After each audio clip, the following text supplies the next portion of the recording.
On the island of Krakoa, the mutant, Logan, also known as Wolverine, stands in front of a series of gates. He paces and waits in anticipation, ready for the incoming deluge. You sure about this? It's not too late to change your mind. An opportunity to change is exactly what I'm offering, Wolverine. Chuck, I gotta tell ya, when you talk like that, I kinda wanna beat you to death. Some people are beyond saving. If that were true, would you be here? Would I? Incoming, Professor. Within Krakoa's control center sits Sage. Behind her, CYPHER. There are so many. 20 in the first wave, too many to count following that. Sage, ask Krakoa to turn the throttle off and just keep the gate open. A colorful cadre of mutants step through the gate, the first wave, including those that have fought side by side before with Professor Xavier and his Xmen, but also adversaries such as Nathaniel Essex, Mr. Sinister, Exodus, Selene, Sebastian Shaw of the Hellfire Club, Gorgon, and finally, in Sabanor, Apocalypse. Krakoa. As the ancient mutant takes in the surroundings, Krakoa reacts in kind, a welcoming towards the Egyptian warrior. Yes, I know. It's been too long. Making yourself a little too comfortable, aren't you, pal? Comfortable is an inadequate word. But yes, I am comfortable. Krakoa knows me, and I, Krakoa. Is that so? It is. I fought a war here before the world had any idea there was such a thing as mutants. Then this is fitting, for we have fought for something as well, and gained it. I want to be clear here, Apocalypse. We will not risk losing this place because some of you might not value what is being offered. So, is that gonna be a problem? And why would it be, Wolverine? For centuries I have fostered war and conflict, all in the hopes of mutantdom finally asserting dominance over this world. Now, look at you. Look at all of you. You have finally become what I intended you to be. I could not be more proud. We need to hear the words. Apocalypse takes a moment, thinking to himself, pondering, until eventually responding. We submit to the laws of this land, be what they may, and acknowledge that from this day forward, we all serve a higher purpose than want or need. One people, from this day forward. Very well. Then let it be known. Let the word spread. Krakoa is for all mutants. Professor Xavier grasps Apocalypse's hand and shakes it, welcoming him as a mutant brother within Krakoa. Welcome home.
cobblestone Hello street there. lit by gaslight lamps.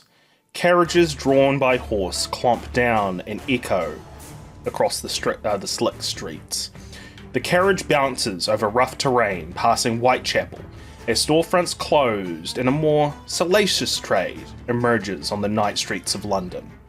Those who brave the nights on these streets, however, weather more than the frigid climates. They risk their very lives.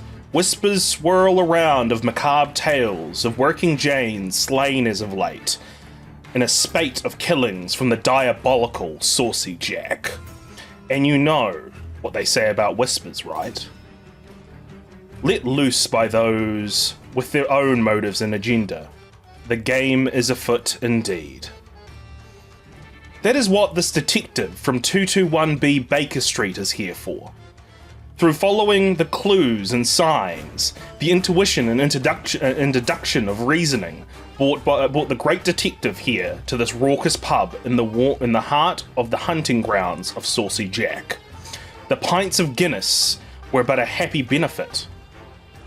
While she was always a chameleon, shifting masks to suit the need, it does chafe at Raven slightly that her detective persona has to be hidden behind the mask of a boring British man in order to get anywhere. Still, she had her part to play in this internal game, and it doesn't matter what piece on the board she is. Such is the gift her birth has bestowed her. Raven is deep in thought as she takes down the heady pint of black, journal of her findings and newspaper clippings strewn about her table. She is in her own world, nothing outside of this table encased before her existing. Not in the real sense, anyway. It's all a backdrop, noise to set the scenery and keep the cogs and wheels of the machine turning, a play to keep her drifting into a further insanity of oblivion. Raven's reverie is broken by the gentle sound of tapping boots on hardwood floor, shifting towards her. The marches of somebody who is nervous, but also somebody who has an air of ambition about them. Someone on a mission and pushing past their internal better judgment of the refusal of adventure's call. Boots of an aristocrat and light in step. So either an emaciated noble or maybe even a countess. Both of which are strangers to such an environment as this pub. The jingling chain and heavy gem confirms the deductions at the very least. Hard to hear all of this through the raucous yelling from the bare-knuckle boxing and the gathered crowd in one corner of the pub, but Raven is a detective after all. It is her job to pull together the scarlet thread. Finally, Raven looks up and sees a woman in a long dress, immaculate frills with expensive jewels adorning her form. Her hair a mess of brunette, and face stone in order to mask the apprehension that her body betrays.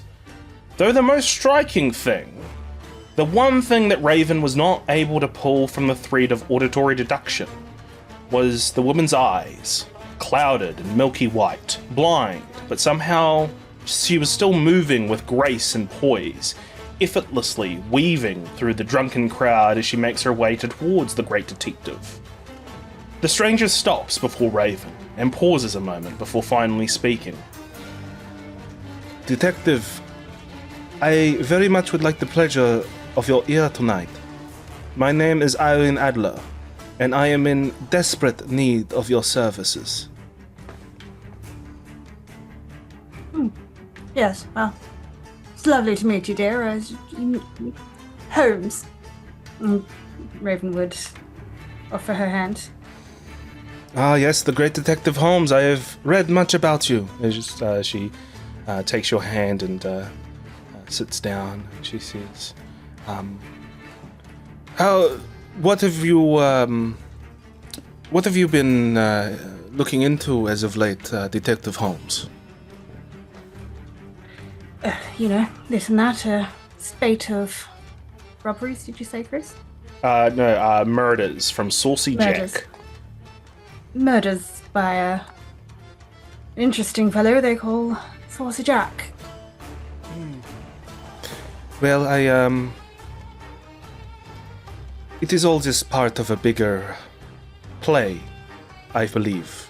At least that is my read from looking at the papers, or what my chambermaid tells me of the papers.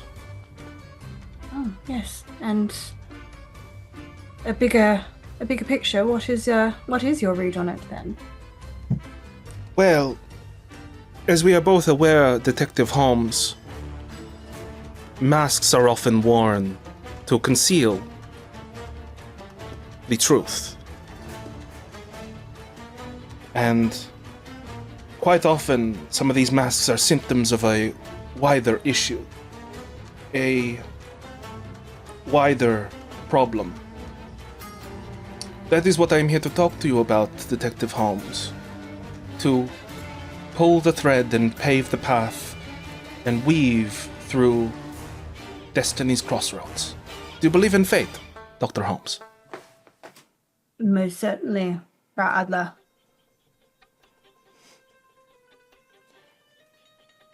Well, as you can see, my sight has been ripped from me. I see nothing but the blackened void, but the darkness does tell me things, and they weave their own tales.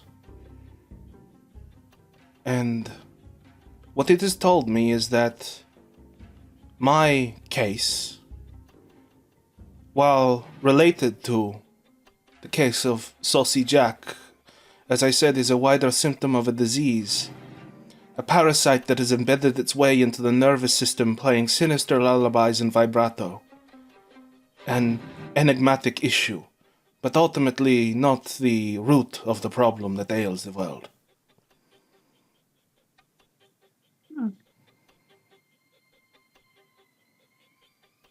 An interesting concept, my dear. And what do you believe is the root?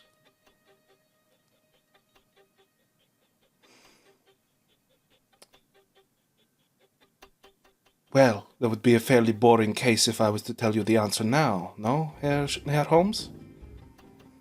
Oh, so you are offering me a mystery to solve rather than the answer to one that I have been seeking. It is part of the mystery, the shadows that linger in every corner in the darkness, and illuminating light upon it. Have I intrigued you enough, Detective Raven?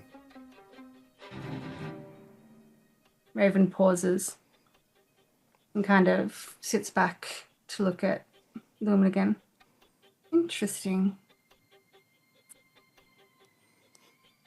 And she'll reach into, she has like this little satchel with her, and she reaches into the satchel and pulls out a leather-bound book. And she'll say, "This is one of my journals. There are 13 of them. All charting a course down destiny's crossroads. We are intertwined," as she puts the book back into her satchel.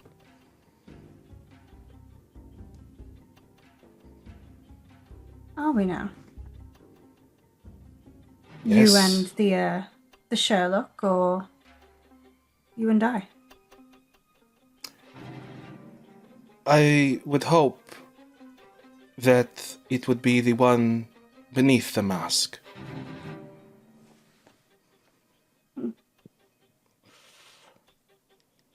And have you seen beneath the mask? Not yet. Intriguing. You have certainly piqued my interest. So you'll be taking the case then, Detective? I shall indeed. Good. As she leans back. And suddenly this is when you realise the sound of the pub was raucous before you started talking to Irene. But at some point, all the noise just sort of died down. Because your first task here, Detective, is to make sure that we make it out of here alive. You look around. You see every member of this pub is looking at the two of you. Shadows behind their eyes. The clock is ticking, great detective, and the game is indeed afoot. As we cut from the scene.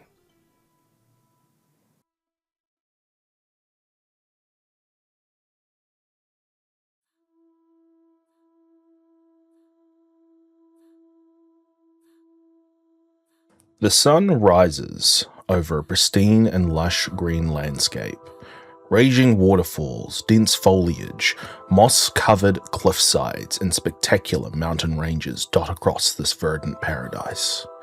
It looks to be a vision of what the world should be had it not been for the centuries of human settlement and industrialization. Closer inspection of this greenery, however, reveals the flowers blooming within the emerald lush are exotic in nature, alien in their beauty.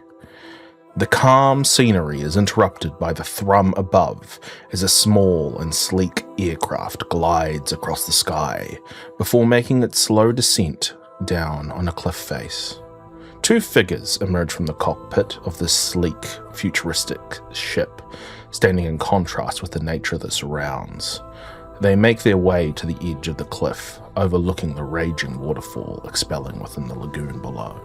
Not gonna lie, Professor. Standing over the cliffside and looking over the splendor before him with his yellow jacket, cropped blonde hair and boyish expression, as well as the blackened arm that is covered in amber shining circuitry, is Doug Ramsey.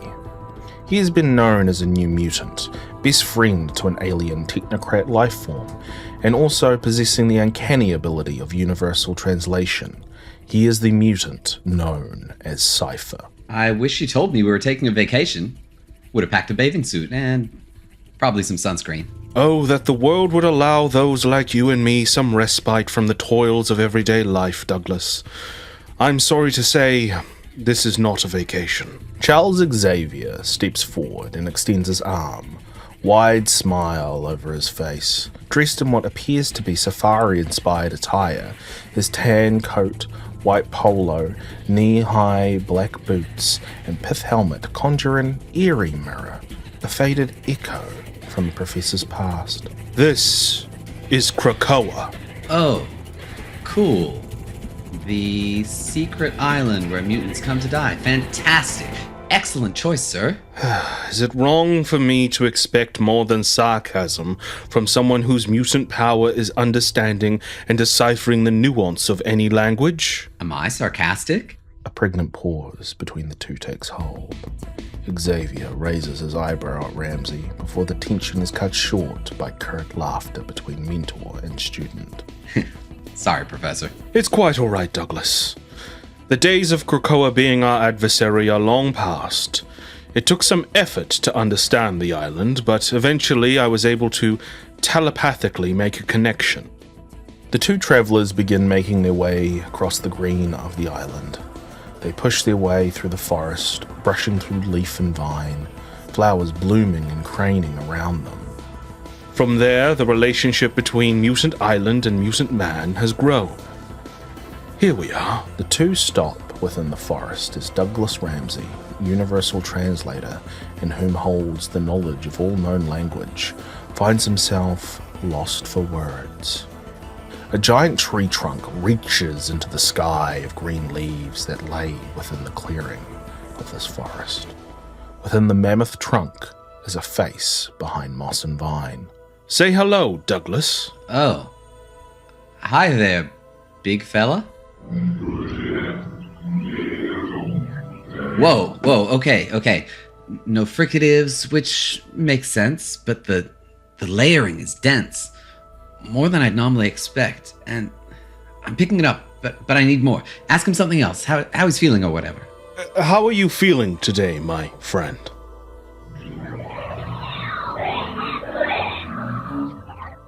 He says he's sad. Let me guess. The telepathic conversation you're having is a lot closer to empathetic than language, right? I mean, yeah, you're talking, but not at a complex, nuanced level. Xavier, friend. Island, friend. Friends, happy. Friends, many years. That kind of thing, yeah? Are you saying Krakoa is not sad? No, he's definitely unhappy.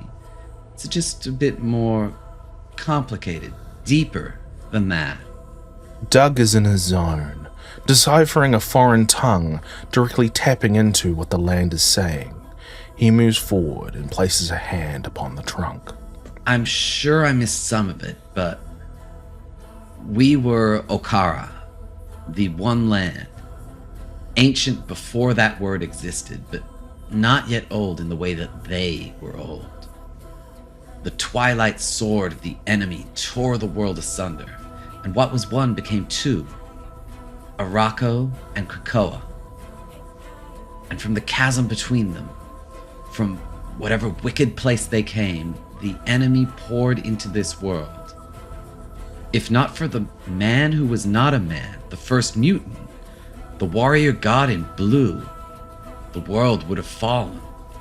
But using all his mighty powers, he stood in the gap and pushed Arakko through the chasm, set his four to sentinel that land, and sealed the chasm shut, never to be opened again. It was a thing that had to happen, it was. But Krakoa remains alone, a half not whole, for now and forever. Or something like that. Pride swells within the professor over his student. Many had assumed that Douglas Ramsey would be a weakling among not only the X-Men, but also his fellow New Mutants. But little did those with small minds know that Douglas Ramsey would be a pivotal foundation for the future of mutant kind. Sometime later, Professor Xavier begins readying his jet to leave the island. Doug Ramsey stands in the clearing nearby, looking around at the splendor that Krakoa offers. Man, it sure is beautiful here. I'm glad you like it. I was hoping you wouldn't mind spending some time here on your own. Ah, Professor X has plans. I'm interested. Professor Xavier takes off his helm and places fingers to his temples, readying his telepathic abilities. It's better if I show you. A psionic bolt of thought projection lances from Professor Xavier into Doug Ramsey's mind. A cavalcade of images and thoughts assault the young mutant's psyche in mere moments. The sheer totality of the upload into CYPHER's consciousness takes his breath away. Well, that's ambitious. What worth doing isn't. How long will it take? Phonology, syntax. I'll have to build an interface. The ecosystem is an unknown, so that'll be tricky. I don't know, months, maybe a year if I'm terrible at this. How's that sound? Looks like you've got a bit of work ahead of you, young man. The professor throws a duffel bag out of the cockpit towards Ramsey. The young mutant catches this bag as the jet engines begin to roar and the VTOL engine begins to take off. Best get to it. Ramsey cradles the duffel bag in his arms as he watches Xavier's jet ascend before the vessel shoots off at Mach 10, disappearing into the horizon. Doug stands upon the land of Krakoa. He looks down at the amber circuits that cross over his arm, reminding him of an old friend that is no longer around. Doug Ramsey is no stranger to odd friends, and this new friend will be interesting indeed. Some months later. The transit control center within Krakoa is aglow of amber monitors connected not with isolated wire and circuitry, but with twisted vines connected to the very living island itself. Seated at the main console is the living computer mutant known as Sage, monitoring the live vitals of the island. She monitors the newly opened gate on the island of Krakoa. Incoming, Jean-Philippe, Charlie Cluster, FANTOMEX. Incoming, Bobby Drake, ICEMAN. Incoming, Raven, Darkholm, MYSTIQUE. Incoming, Lucas Bishop. The interface has a count of 4, CYPHER. Can you confirm? CYPHER stands at the other end of the control center before an eldritch-looking image of a tree trunk and bark. Scars within the trunk cascade down at angles, revealing flesh-like muscle beneath the bark and numerous amber eyes looking down at the man before it, CYPHER. Douglas Ramsey places his technocratic arm to the trunk of Krakoa.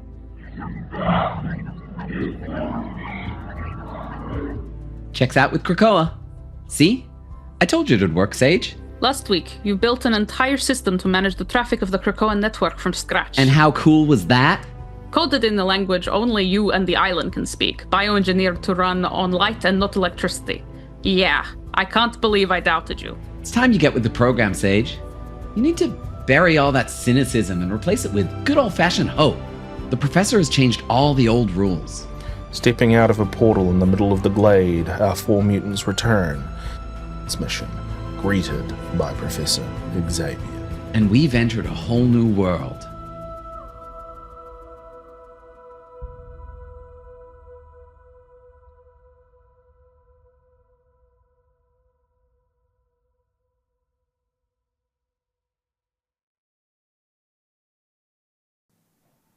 We see the wide and verdant vistas of the island of Krakoa, a living island that is within the Pacific Ocean. The island was once seen as a mindless parasite that would lure powerful mutants and beings to siphon their energy to keep the island sustained. However, through recent seismic changes, Krakoa is now home and the sovereign nation for all mutant kind.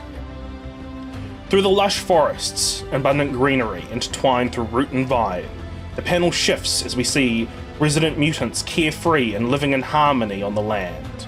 Mutant children run through the northern side of the Academos habitat, a collection of academic dormitories, training and education facilities for the young mutants residing in the island. Domed buildings that look like they've been grown from the earth surround a coliseum-like communal centre. We see members of the New Mutants directing and teaching the young mutants on how to harness their abilities. The panel shifts once more as we move through Hellfire Bay, which is across the southeastern coast of Krakoa, and also controlled by the Hellfire Trading Company. The horseshoe-shaped bay houses 3 habitats. A crystalline palace appears to have grown from the earth with root and vine, jutting at various angles off the southern cape of the bay. The White Palace, stronghold of the White Queen, Emma Frost, who bathes beneath the sun in her diamond form.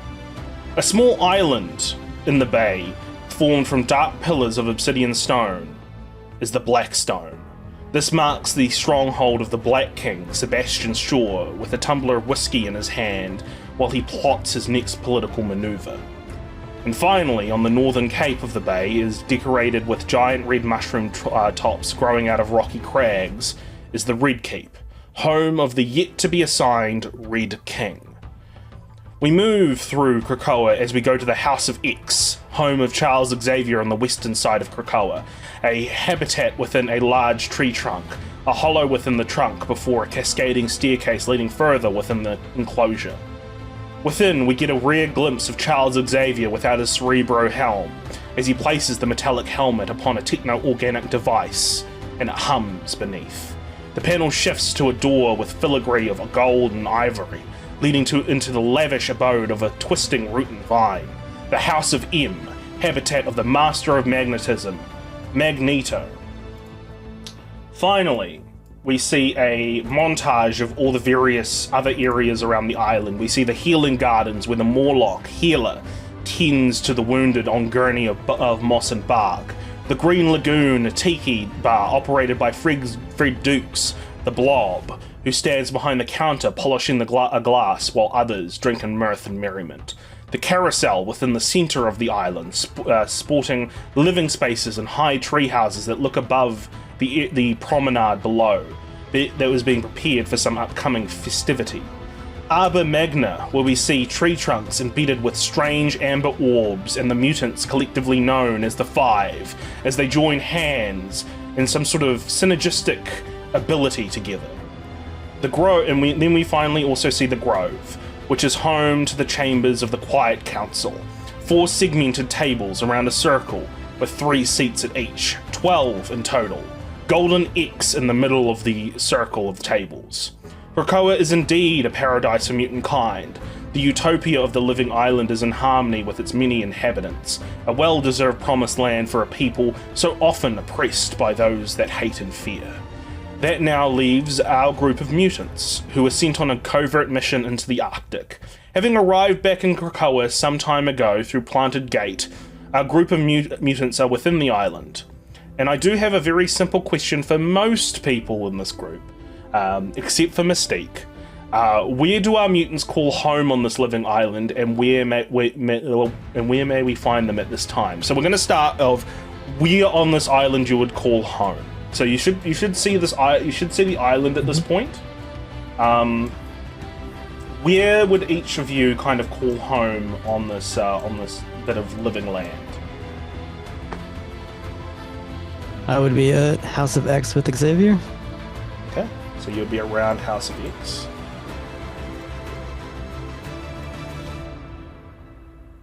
What about Bishop and Iceman? Where would the great captains, I guess their workplace, where they would show up to work be? So you're basically asking, where would they be? Where would that be? That would probably be around the Oracle, I believe. Okay. Which is like sort of a communication hub area.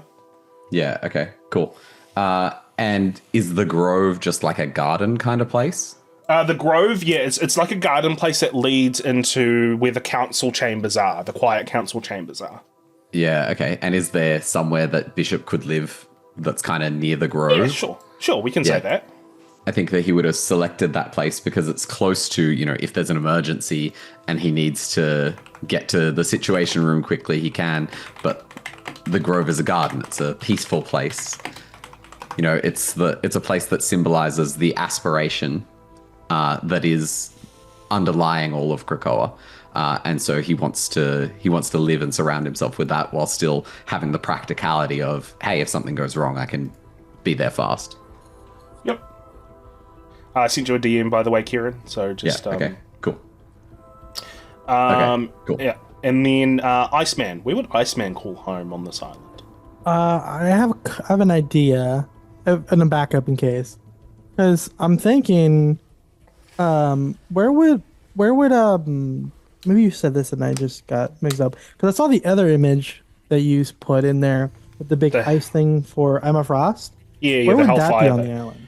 So that is around, I believe it is on, what did I say? I think the northeast side. Oh, sorry, southern.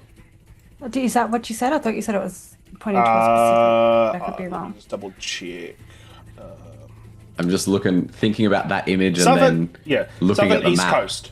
Yeah, southern east coast. Yeah, exactly. Yeah. See? Yeah. Gosh, I'm good. Because what I'm thinking is, one, it's ice, so it makes sense. But also, I could see Xavier asking me to be near them as like a security blanket, kind of like if I'm near them, I can kind of make sure that if they do anything a little bit, I can report back to him, kind of a thing. Yeah, sure. So like, exactly. And it makes sense also to where ice theme, so that makes sense. Yeah, it makes sense to where Iceman ends up putting his alliances with come down the track. But yeah. So around there, there's like a little ice habitat nearby. Now, follow-up question for these three: Krakoa is able to produce seeds. Flowers for habitation. So basically, seeds that you plant that form a habitat for you out of the land. Now, I want to know what each one of you, what all of your habitats would look like, except for Mystique, unfortunately, because Mystique has an established one.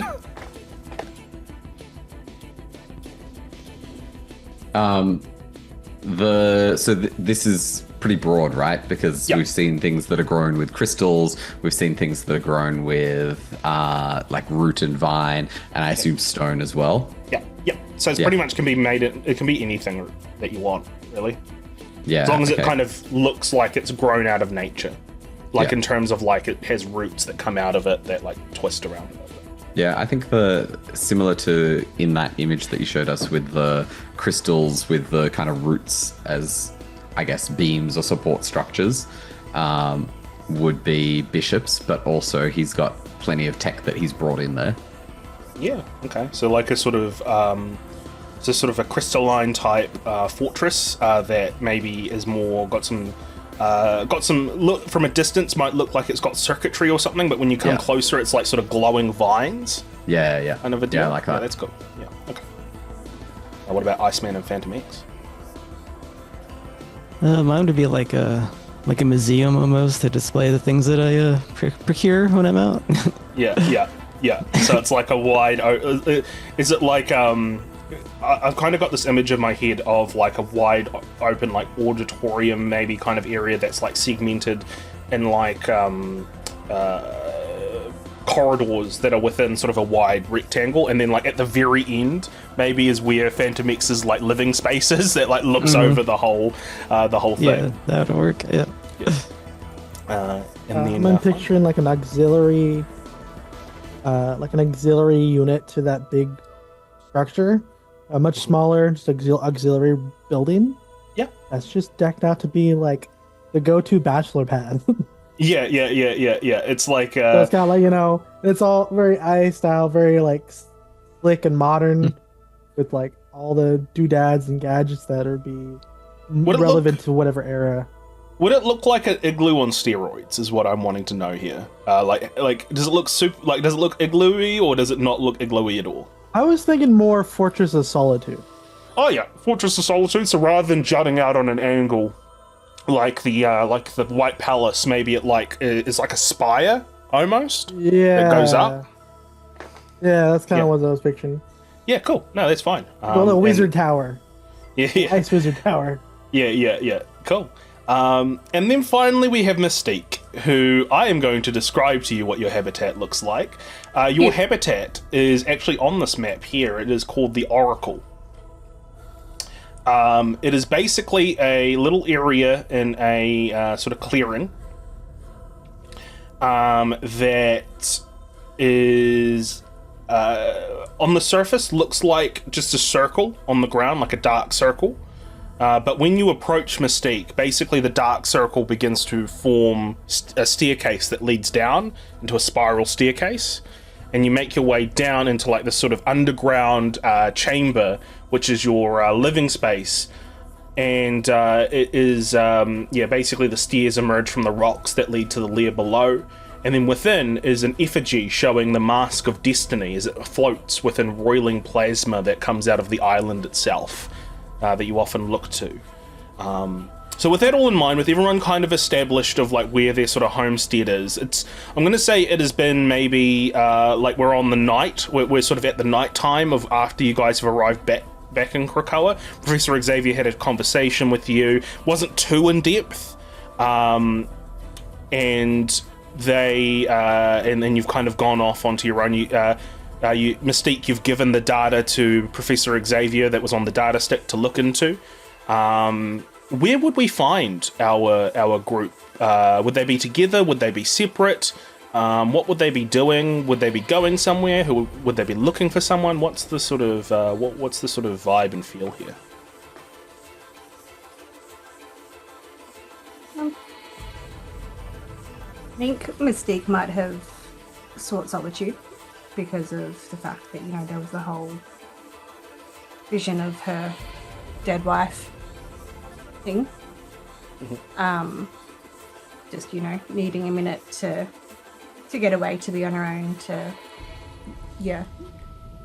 be, you know, maybe even like re-inspired about what it is that they're doing. So she might have gone into, you know, her homestead, the Oracle, and be doing the, you know, looking upon the mask deal, as she does, to try and get back to, I don't know, a healthier mindset.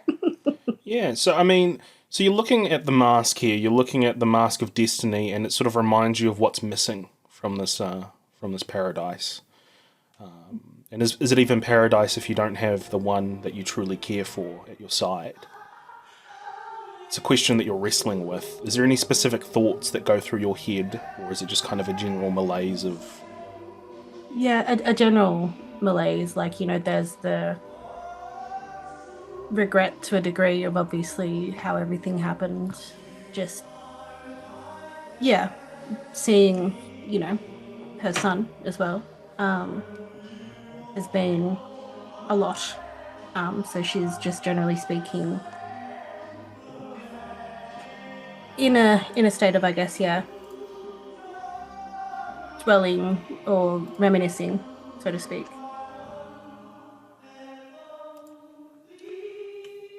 Okay. And while you're in this reminiscent state, we're going to move over to somebody else. What are you doing? Are you going to see someone? Are you doing anything in particular? What's the sort of... Where do we find you when the panel opens on you? I think Bishop would have, at first, kind of almost wanted to go straight on guard duty because he knows things are happening and he's constantly haunted by his having seen where the future leads if things go wrong and having gone back in time to change things and then gone forward in time and seen that they didn't get better. Or they got worse. And so his initial instinct would have been to try and seek out, that, hey, what can I do to protect people? But then remind himself of the memory, the vision that he had and the lesson that he learnt from it, and that the future can be changed, that there is no fate but what we make for ourselves. And I think he'd want to embed that appreciation for a free place for mutants. And so he would go down to some community event where he could, help kids onto a fairground ride or something like that. Yeah, sure. So you could probably head to the Academos section where all the sort of young mutants are. Yeah. So yeah, you're heading there. Is there? So you.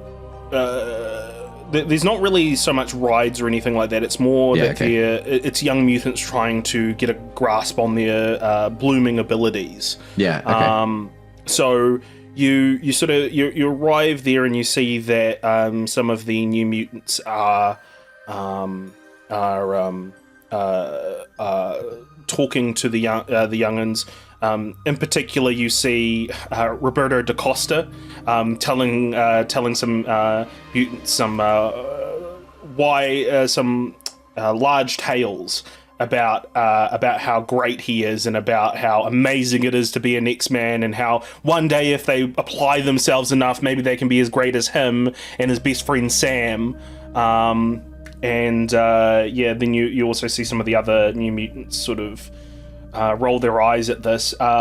Is there any kind of particular way you're wanting to help the community of young mutants here at this stage, or are you just sort of like overseeing the whole thing from a distance? He might join in and, talk about, what he's, maybe not go into the specifics of the dark futures that he's from, but, talk about some of the work that he's done in this timeline for Professor Xavier, and, definitely like embedded in any stories that he's telling is that message of we should appreciate this place that we have. Yeah. Can you give me an ego check, please? Give me an edge on that as well. So whether you make these children cry.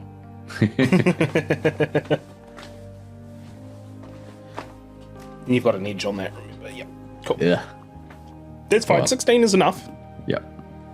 A lot of the children are enraptured by you, and Roberto, Sunspot, he sort of like leans back and he's just like, show off, and then he just walks away as you've clearly like impressed and taken attention away from him, and he's like, this wouldn't happen if Sam was here. And then he starts like lamenting on the fact that his best friend Sam is not here, and he's like, where is Sam? He should really be here. And then the rest of the new mutants sort of like, as he does that, Bishop would pivot the the story that he's telling, and make a point home of it's not about us. It's not about the accomplishments that we have. It's about what we can do for our other mutants. What do you mean it's not about me, Bishop? Everything is about me. I'm Roberto da Costa. Everything is about you. Everything is about me. That is how great I am. And it's the greatness of Krakoa that lets you say that. No, it is the Without greatness fear. of Roberto da Costa that allows me to say that. I'm sure. I was saying this before Krakoa was a thing. And I'm sure that never had any consequences for you. And the rest of the New Mutants begin to, like, laugh. But then Bishop would be magnanimous and he'd say, but you have done a lot for all of us. And he's like, yeah, of course I have. Of course I have. I'm Roberto da Costa, the Sunspot. And then, like, he begins, like, going, he takes that as, like, his lead to, like, come back in to become the center of attention. And then you're like, okay. you'll sort of leave him to become the center of attention. At this point, Magic, Ileana Rasputina, will come up to you, blonde hair, very sort of serious look on her face, and she just says, now that you have coddled the little child, Lucas Bishop, I am in need of word with you, yes? Of course, how can I help? Scott Summers asked me to look out for you and to ask for you to meet him at the Grove. So this is me telling you to meet him at the Grove. I don't know why he didn't get his wife to send you a message telepathically instead of asking me to do it. Was he troubled? This is Scott Summers we're talking about. He's always troubled. It would be the end of the world if he wasn't troubled. Bishop will chuckle a little and say, all right, I'll go see him. And then Ileana will nod and then walk away.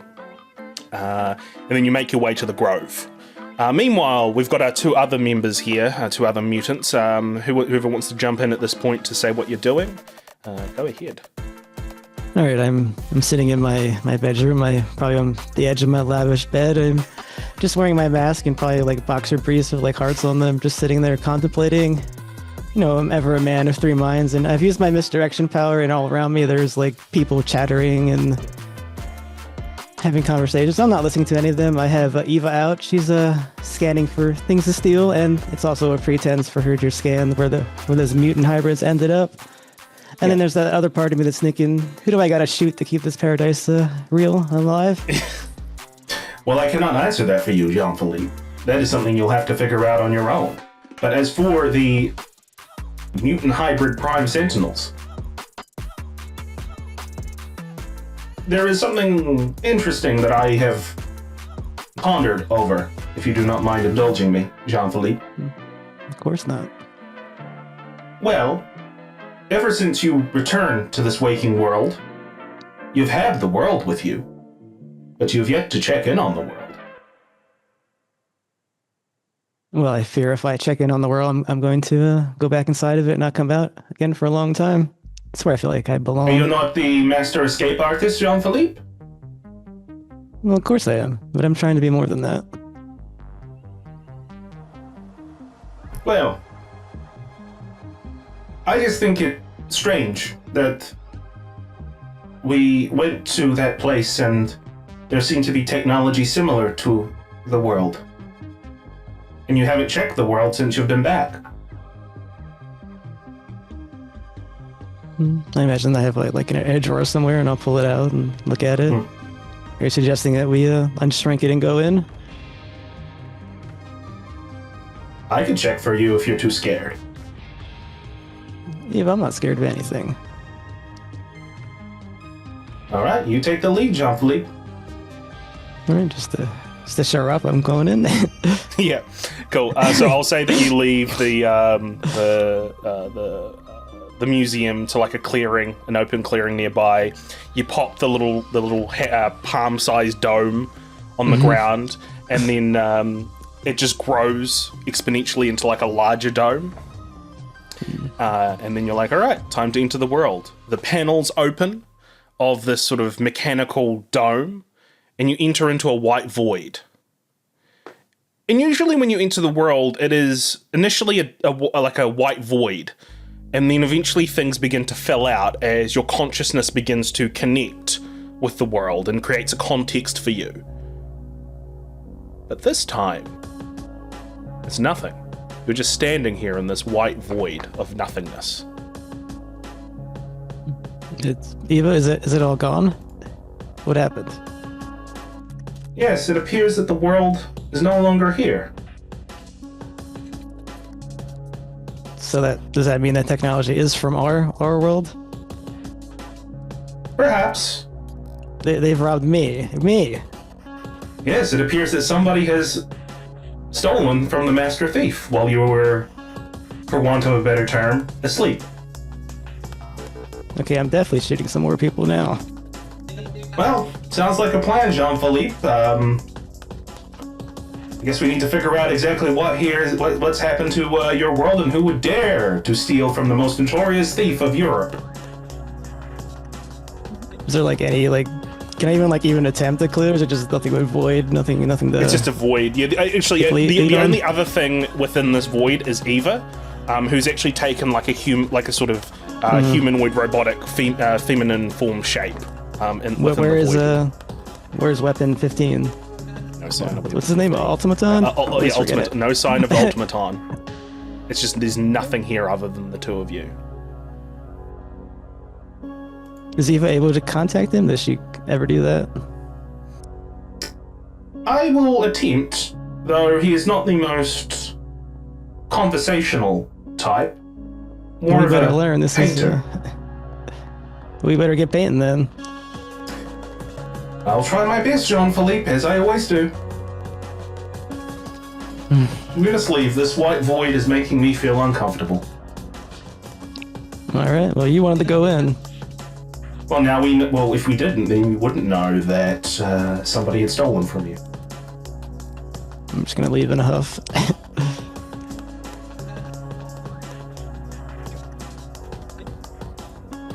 Alright. So, you leave in a huff. We will. Well, actually, I will ask: are you going anywhere in particular at this point to sort of figure out what might be happening, or are you? What's the sort of game plan here in terms of... I guess my assumption is the first lead is Automaton. Yeah. He's the guardian of this place, is my understanding, right? Yeah. But there is not really a way to contact him. Well, EVA said that she would try to, but yeah, he normally resides within the world itself. And the world, I'll give that a first try, and if not that, well, it's going to be a chaotic thief again out there in the world, bumping heads and shooting people. All right. Is there any... Well, actually, I should ask, is there anyone that you're wanting to maybe bring this up to, or mention this to, that is on Krakoa, or that would be on Krakoa, or are you just going to keep that to yourself?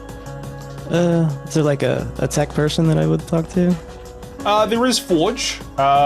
Forge is a tech person. There's also Sage as well, who is like a living computer. That's her mutant power. She can be a living computer. Let me just double check this other character as well. I'll just their powers. I don't think he knows any of these characters from what I read. So I was trying to think. There's also Trinary as well, who's a technopath. But I mean, I'll just give you the most easiest one. They're not exactly a tech person, but they do have connections in the weapons program. There is Wolverine, who you may be able to share something with, or discuss something with, and maybe is the most comfortable of all the mutants that you might share anything with. But that's up to you. Yeah, I'll go rile up Wolverine, see what I can get him to do. Cool. So you make your way to. Chris You're just assuming. wants to say bub.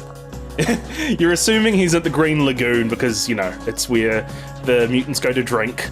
So you assume that's where he'll be, or at the very least somebody there will know where he is. So that's where you sort of make your first movements. Finally, Iceman. What's the where are you at? Where do we find you? I got a bit of an idea. So I picture Iceman in the very bottom of this little, we'll just call it the wizard tower for now. The very bottom, there's a big open section, underground, calls Deep Freeze. That's where he spends time making ice sculptures. So I envision I'm down there working on kind of expressing, kind of decompressing through making ice sculptures down. Deep While Let It Go plays in the background. What's in the background? Let It Go. Let It Go. From Frozen. Oh, Let It Go in the background. Gotcha. I think, yeah, just...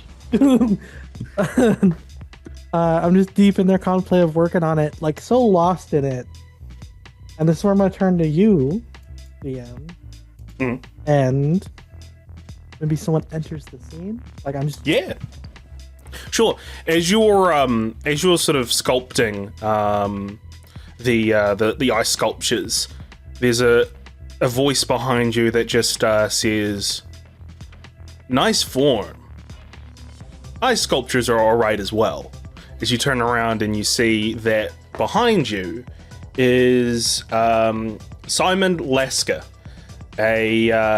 one of the people who has had the mantle of Pyro. As he as he snaps his fingers and a flame sort of appears near the sculpture, melting a bit of it off to sort of create a further shape within the sculpture. Hey, chill out. I believe that's your job, Barbie, as he sort of walks up and puts his arm over your shoulder. I fully take the headphones off. I'm envisioning I had headphones on. And I kind of just like, there's something you need? I got all that I need right here. As he like sort of puts his finger, like he sort of like puts his fingers on your chest and like walks up your chest with his fingers, and like with each step of each, it's like sort of it sizzles a little bit as like as it heats up against your cold frame. I just kind of go like I like blush. Yeah, and he's like, "You been around the island much, Bobby? Or you just been really. cooped up in here making your little sculptures?" It's a nice sculpture. Yeah, it's all right. What do you mean? I mean, it's not a lot of life to it, you know. As he like sort of he takes his arm off you, and he sort of like looks at the sculpture, actually taking the sculpture in like seriously now, and he's just like, it's like it's in stasis. You know what I mean? Well, it is ice. Yeah, it needs something else. It needs... I got it. And he like snaps his fingers as like a snake of flames sort of come out and begin to circle around the sculpture. And you can see that the sculpture is beginning to melt. And he's like, "There we go, kinetic movement. Fire and ice. You got it, right?"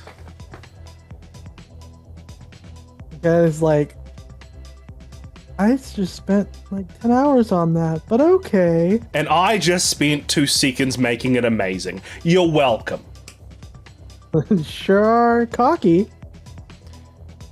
Well, you know.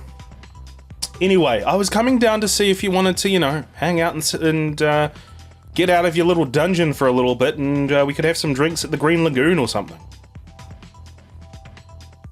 Yeah, I guess so. I'm into my head a little bit, and clearly my work is done here. Your work is finished here, I think. Perfected. Is it? Is it?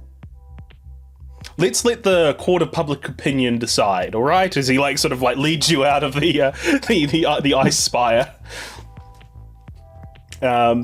You begin walking towards the Green Lagoon. Is there any specific things you're going to say to Simon at this point? I will sort of tell you some sort of history with you and Simon. You've kind of had a rivalry, like pretty much since he's come on the scene, and then recently there was a moment of sudden attraction and flirtation between the two of you, where you had kissed at one point during a mission.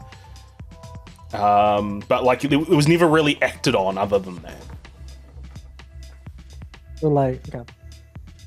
Yeah, so as we're kind of just making our way there, I just turn to him and go, walking's cool and all, but... And then I just start going as fast as I can and then shout backwards, let's race. As I've already like taken. Hey, look, that's not fair. And then you're like, you're beginning to race forward. I'm assuming you're like using you're like creating ice slides to like to like ice slide. I'm picturing doing it really like stylishly with like big like I'm like what's the word with the little ski, like skiing. I don't know why I couldn't think of the word. I'm just like there's big ski and I'm just like going up in the air and like doing little tricks and then landing back down. Like, all right, cool. Can you give me a either an ego or an agility check, whichever one you're wanting to do? Let's see. I will do non-combat, I assume. Yeah, non-combat. Do ego. Nice. 21. Describe to me how this looks. Oh, well, you've already described it. You're doing like the sort of loop-de-loop. I'm thinking maybe at one point there's like a bit of a big gap, and I just kind of do like the little like Superman thing where you like hold your hands out with the little like I don't actually need the little skis, but I have them just anyway, just for the flair. Yeah, hold them out there and do a little twirl. Yeah, and how do you land? Lands it, just and then I land back down and just on another one, just keep going.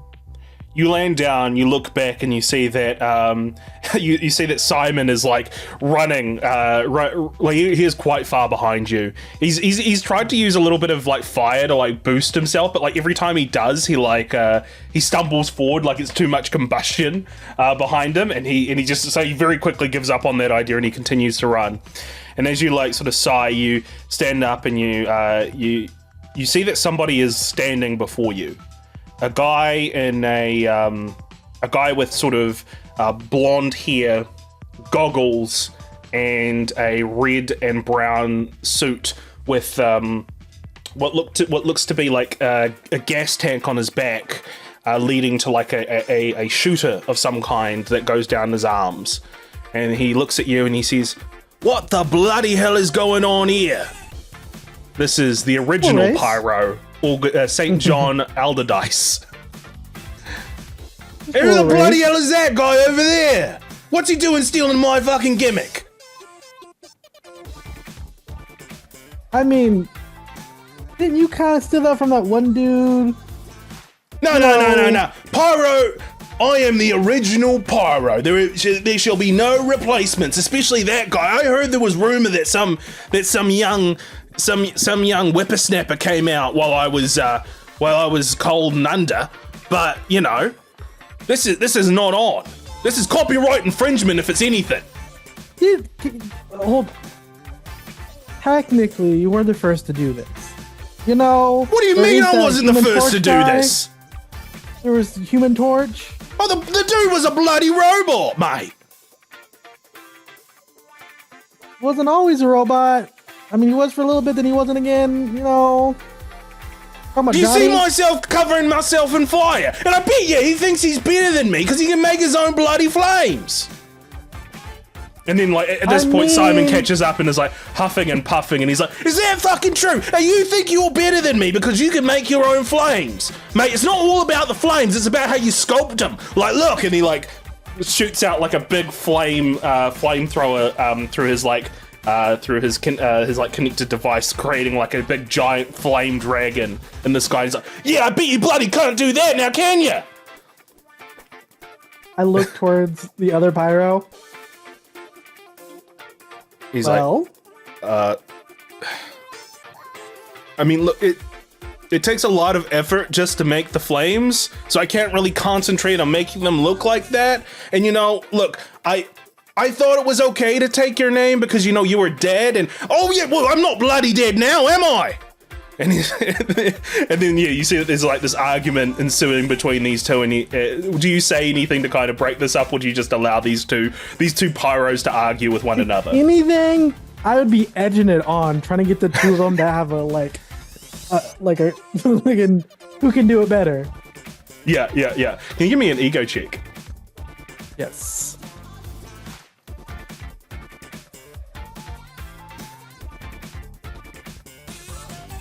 Okay.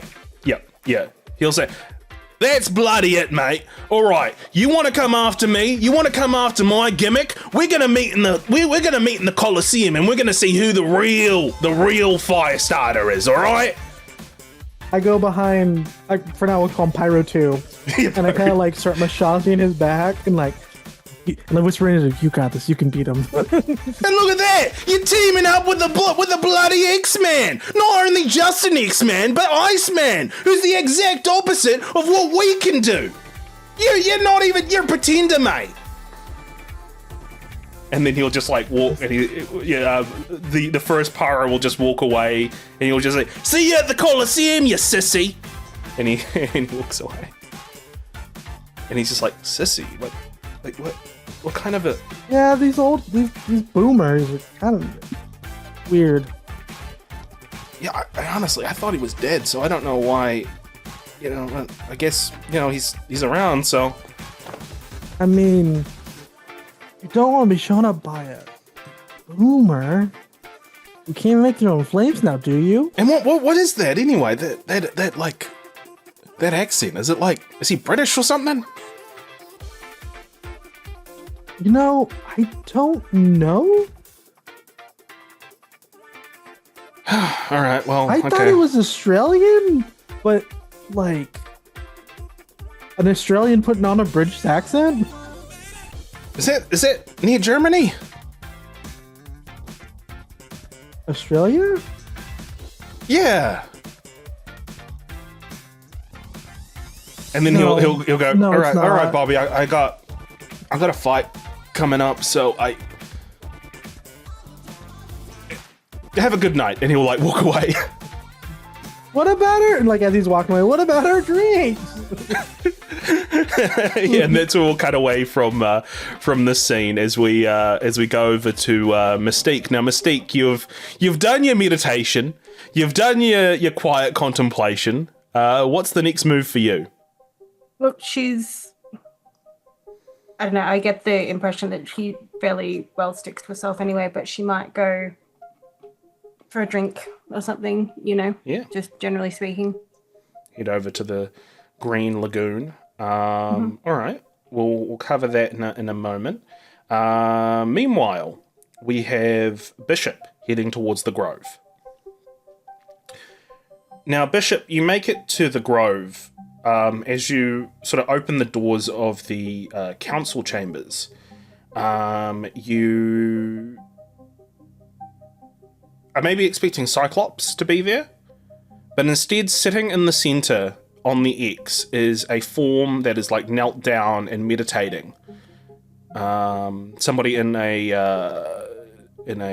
sort of not samurai gear. What's maybe a gi, but not really a gi. What's the sort of it's like a Japanese Kimono. Not kimono. Is it like a shinobi, maybe? But is that more ninja gear? Ninja. Yeah, it's kind of like white ninja gear, but they're not wearing a face covering other than like a sort of blindfold on with their that's sort of beneath their long hair. You recognize this man as Tomi Shishido, also known as Gorgon. Now, you know that Gorgon was once a ruthless, nihilistic killer. He has a bit of a checkered past, with having been formerly part of a death cult of Japanese terrorists, calling themselves the Dawn of the White Light. And he also worked with the Hand, and also had affiliations with Hydra as well. And even at one point attempted to assassinate the President of the United States.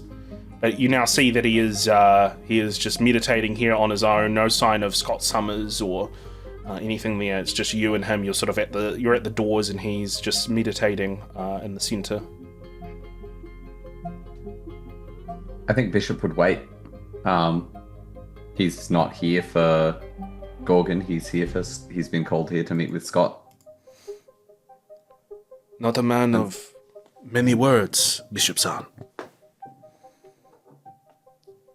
I didn't want to interrupt you unnecessarily. Your entrance interrupted me, Bishop-san. And there was no way for me to know that that would be the case. Your refusal to talk has disturbed my meditation even further. He sort of stands up and, like, turns towards you. You see, once again, his eyes are, like, covered by a blindfold. Am I here to speak with you?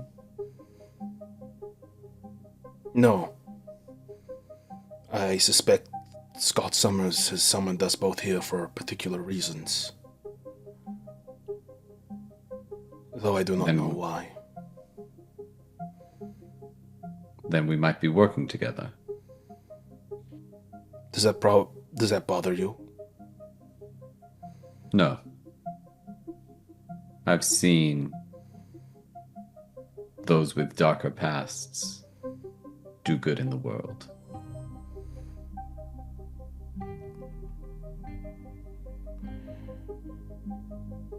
I was once lost, searching for meaning from a young age. I discovered the formula when I was a child, a mathematical equation that proved the existence of God. But it is a God that does not care about us. We are nothing but its puppets, and I tried to lash out against it, finding whatever little spots of rebellion I could.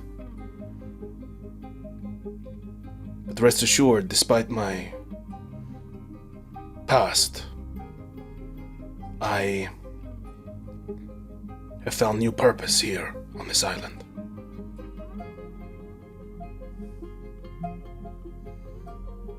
Regardless of what indifference or puppeteering may have imposed itself upon us, there is no fate but that which we make for ourselves. I'm glad to have you with us. I see that the two of you are acquainted as Scott Summers walks through the front gates of the chambers. Thank you for coming, Shishido-san and Bishop. Bishop, I hear you had led a team into the Arctic. That's right. Give me the debrief. And so I just give him a rundown of the mission.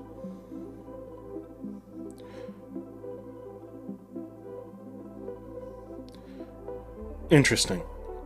I am going to have a meeting with the professor at some point to go over the finer details of what you've discovered, but what you've told me already is troubling, at the very least. I know you know my history, so anyone looking to enhance or find new uses for Sentinel technology, it hits close to home. Scott Summers looks at you, and there's a pause between the two of you as his ruby quartz visors shift and flicker in color as he says, "Yes, Lucas Bishop, I'm well aware of your history." Clearly a dig at the fate that you have bestowed upon his own son. Do you say anything to that, or do you just let it lie? Bishop looks down, and you can see that he looks troubled, but doesn't say anything.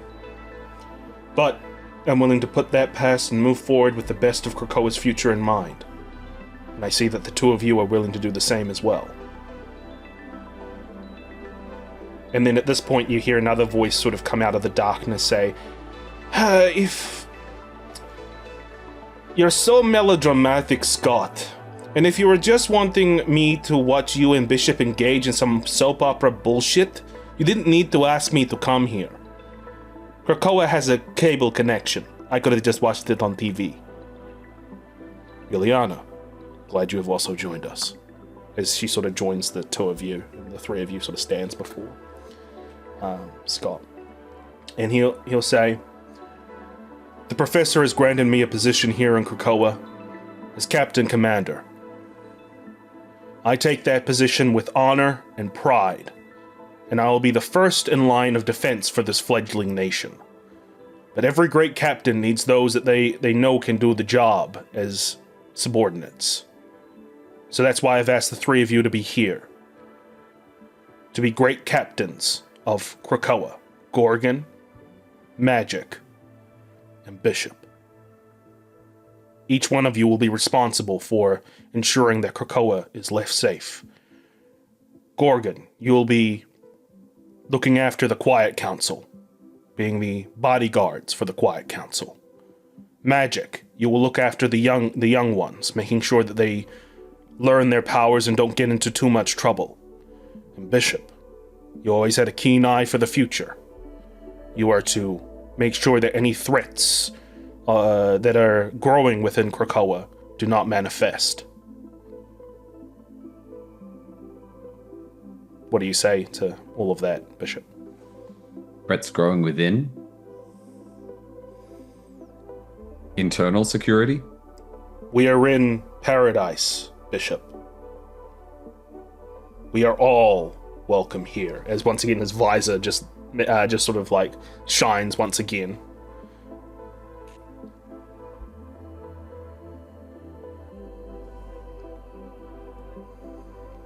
And then I think Bishop would... He has this kind of misgiving because... And look, this might be a turn of phrase and maybe you can clarify because he said threats within. Did I say threats within? Yeah. I didn't mean to, sorry. Okay, yeah, cool. I mean threats. Threats from outside of Krakoa. Yeah, okay, cool. In that case, he wouldn't question anything further. He would just kind of nod and in agreement. And then suddenly, Cyclops sort of shakes his head and he turns and he says, "The professor is summoning me. You don't have to give your answers to me now, but think over the offer, and each of you have an important role to play in shaping the future of this nation." And then he'll just turn around and leave. He's always so serious as Ileana sort of takes a seat and just sort of puts her boots up on one of the tables. He could have just said he wanted us to fight. I would have said yes. He's been through a lot. As have we all, Bishop San. I'll be taking him up on the offer.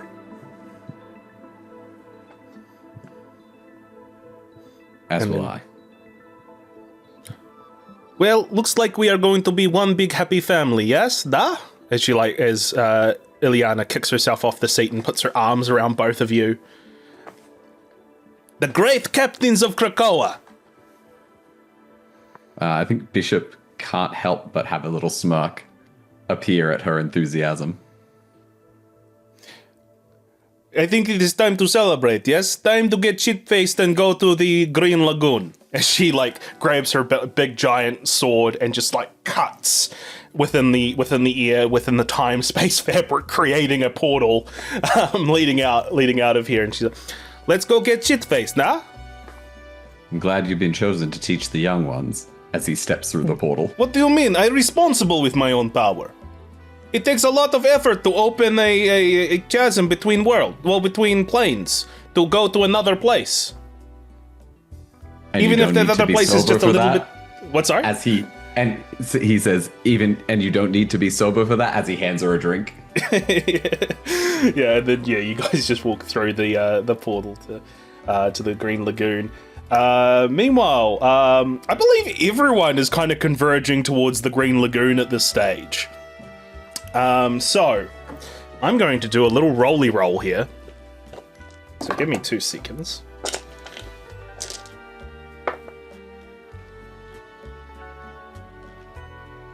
Okay.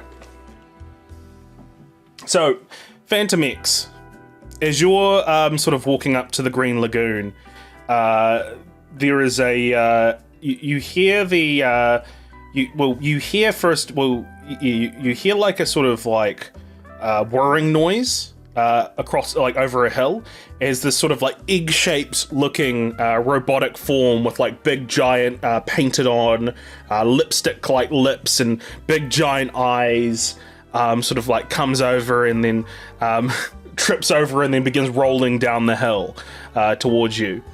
And as you're sort of looking at that, that's when Mystique sort of passes by. Mystique, you see, I'm going to say you don't notice that this little metallic egg has begun rolling down the hill a little bit further ahead, but you do see that FANTOMEX is looking at something. Do you stop to talk to FANTOMEX, or do you just ignore him and continue on to the Green Lagoon?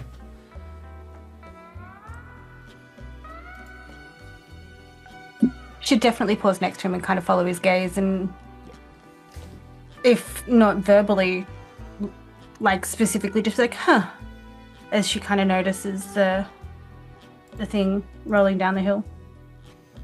I'll look at her and I'll look back at the egg thing. Yeah.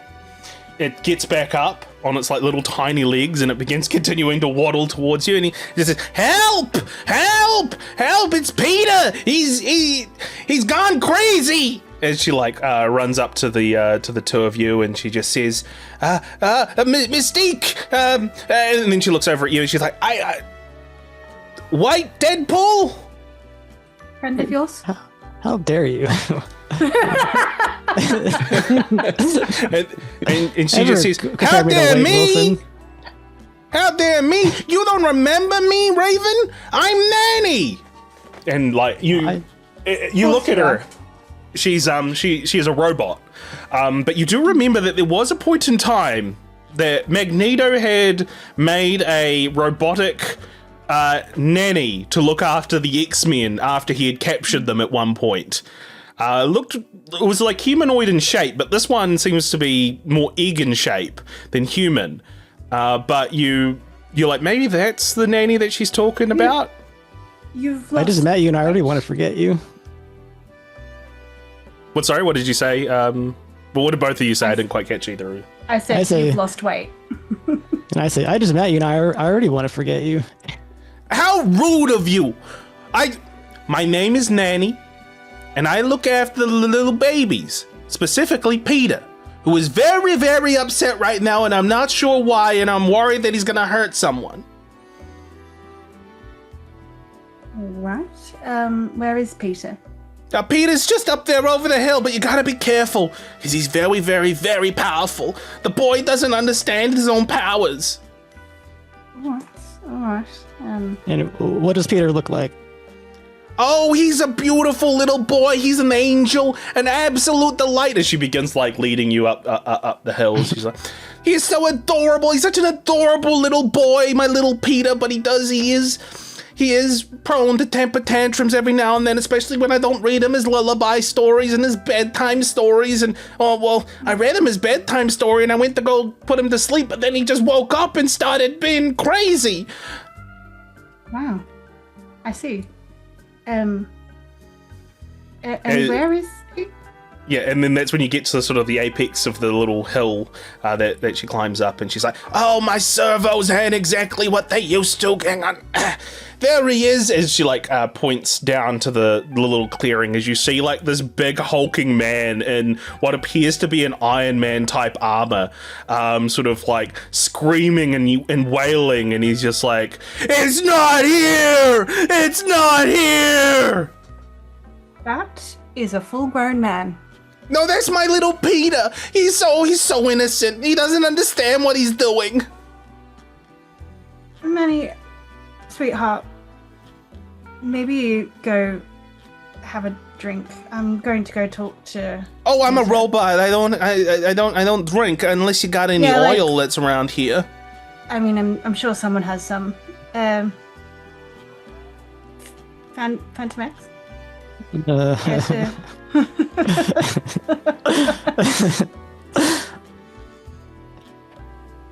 Oh, that's your name, FANTOMEX. What kind of name is that? What kind of mother names their child FANTOMEX?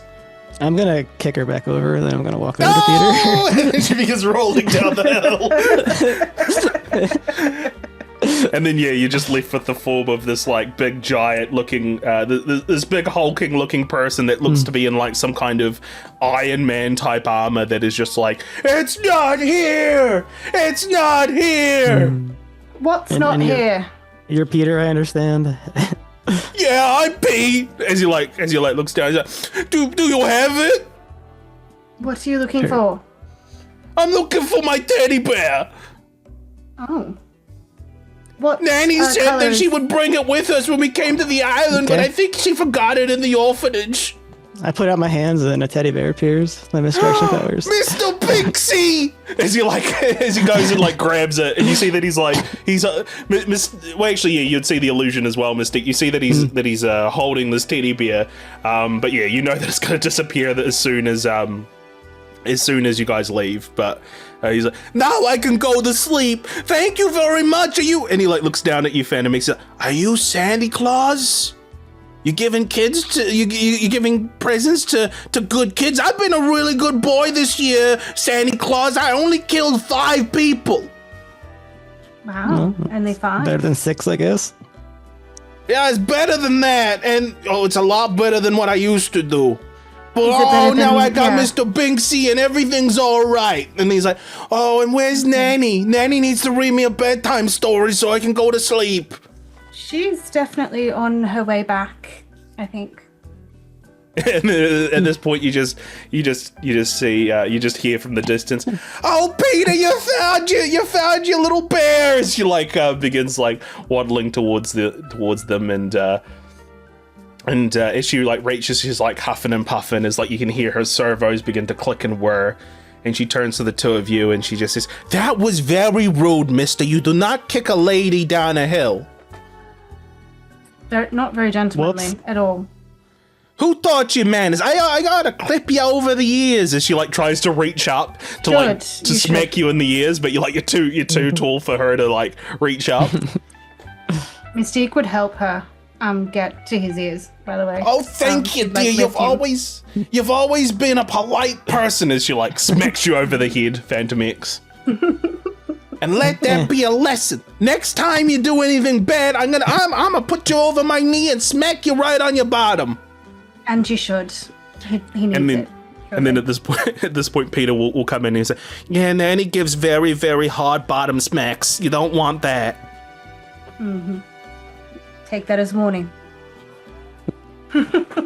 And then what the hell have I got myself into? Nanny will grab Peter's hand and will say, come on, Petey, I'ma read you a bedtime story. As like they begin making their way away. With each step that this Peter takes, there's like the ground shakes because of how giant and tall he is. Any words exchanged between the two of you as the other two walk away? No, I think we better get out of here before Petey's bear disappears. Yeah. Yep. Strange friends you keep. And yeah, she would disappear, obviously. Because she doesn't want to be around when that thing goes away. Okay, so the two of you begin making your way back towards the Green Lagoon. Meanwhile, we're going to cut over to Bishop and ICEMAN. Bishop, you have appeared in the Green Lagoon, and you're already at the counter. You're already at the tiki bar, having a drink. Blob is behind the counter, polishing some glasses. You're sitting. Gorgon decided to sort of hide in one corner and is just being broody and sulky. But meanwhile, you and Magic are at the front counter. ICEMAN, this is at the point where we're at the front, and you're like, but what about the drink? And then that's when I'll say that you'll hear Bishop that ICEMAN is at the entrance of the counter, the bar, and Magic will say to you, oh, it looks like Mr. ICEMAN got iced out of his little date. Do I hear this? I'll leave that up to you. I'll let him take the lead if he wants to. No, you go. I want to see what you got in mind. I just go, iced out? Yes, it is play on words. English is my second language, and I understand it better than you. It was a good But pun. you're taking my shtick. I do not have your stick. Do you normally have stick? I have sword. Yes, and please keep it in the holster or whatever you call those. I keep it on my back. Don't worry, don't worry, man of ice. If I was to take this blade out, you would probably melt. What? Do not worry. I Well, told you not to worry. What part of do not worry do you not understand, man of ice? The part where I don't do it. And she'll like sort of walk away, and she's like, I had to learn. This boy went to a school. I learned in hell. How do I understand the world better than him? And she like walks away in a huff. I walk over to like the drink area, grab. Bishop passes you a drink that he's ordered while you are having this exchange. Okay, that works even better. Yeah. I grab it and I do the X2 thing where I go, okay, that's cold. Yeah. Thank you. It was already cold, Bobby. As Blob is like polishing a glass. Yeah. And Bishop will just say, he's now just it's showing ice off. cold. Doing a great. What's Blob's name? Fred Dukes. Yeah, he's like, you're doing a great job, Fred. He's just showing off. And he'll move away. He'll move to the opposite end of the counter from the two of you. I don't think he likes one of us. There's definitely one of us he doesn't like too much. He takes a sip and he's like, and he just says, so, what's next for Bobby? Joy Paradise, right? That's why we fight. That's why we fight. And Bishop kind of looks around and takes stock of the different mutants, enjoying themselves, being safe, being able to let their guard down. Yeah, everyone's kind of. Sorry. I'm needed, and then like I'll like flick in the air, and then just like there'll be a little bit of snow, but it's almost like it sparkles more than anything. And then you hear a grumble from the other end of the counter as heavy footfalls begin making their way towards you, and a rag comes out, and he says, "I just cleaned this goddamn counter." How are your sculptures going? Well, Pyro numero 2-0. I don't know how I resolved that, but anyway. He didn't realize I was trying to... It's not well. Not well, apparently. Oh, you'll get there. Practice makes perfect. Yeah. It's the control, like I can make a lot of it. That's easy. But the fine details where I'm struggling. So it's using the minute. I can. Good training though, I suppose. Of course, always ways that we can learn more. How's saving the future? Is that still? How's saving the future? Sorry, did you say? Yeah. I mean, looks around and is like, so far so good, but what we saw in the Arctic, it's got me concerned. Yeah. That's kind of why I was hiding away for a moment till I got pulled out of my little cocoon. We can't isolate ourselves. I'm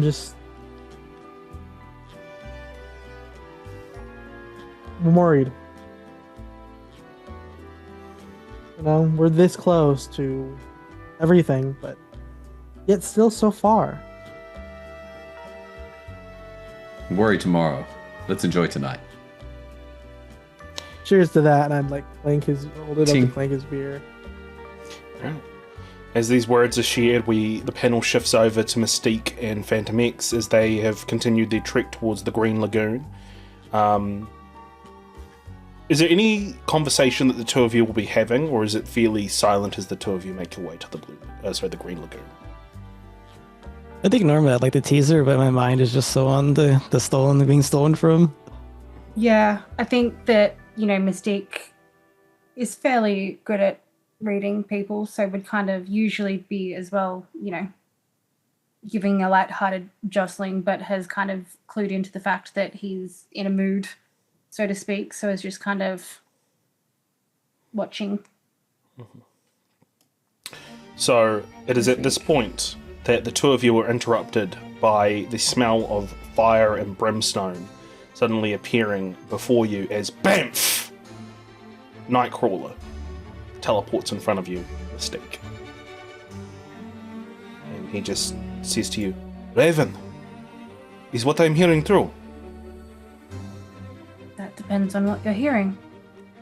And he turns to FANTOMEX and he just says, Jean-Philippe, I don't believe we've had the chance to properly meet. My name is Kurt Wagner, the Nightcrawler. You have met a Nightcrawler at one point. Yeah. Not this Nightcrawler. The Nightcrawler from a different reality. We've met, just not. Well, whatever. I don't like time travel stuff. It confuses my mind too. But Don't tell Bishop I said that. But if you do not mind, Jean-Philippe, this is a private conversation between. And he looks over at Mystique and he just says, mother and son. Well, that's her choice, isn't it? Do you want me to leave? Mystique kind of eyes Kurt, and then FANTOMEX, and then she goes, I think my progeny wishes to confer with me privately, but I will meet with you shortly. Right. Well, she's been taking a lot of crap from her offspring lately, so good luck. And I just walk away and say that immediately. Yeah, and as FANTOMEX, as you leave, you hear the sort of, you hear Nightcrawler say to Mystique, so it is true, Raven. You found my brother. Yes, it is true. He's around here somewhere, I'm sure, if you want to engage in a little family reunion. He'll say,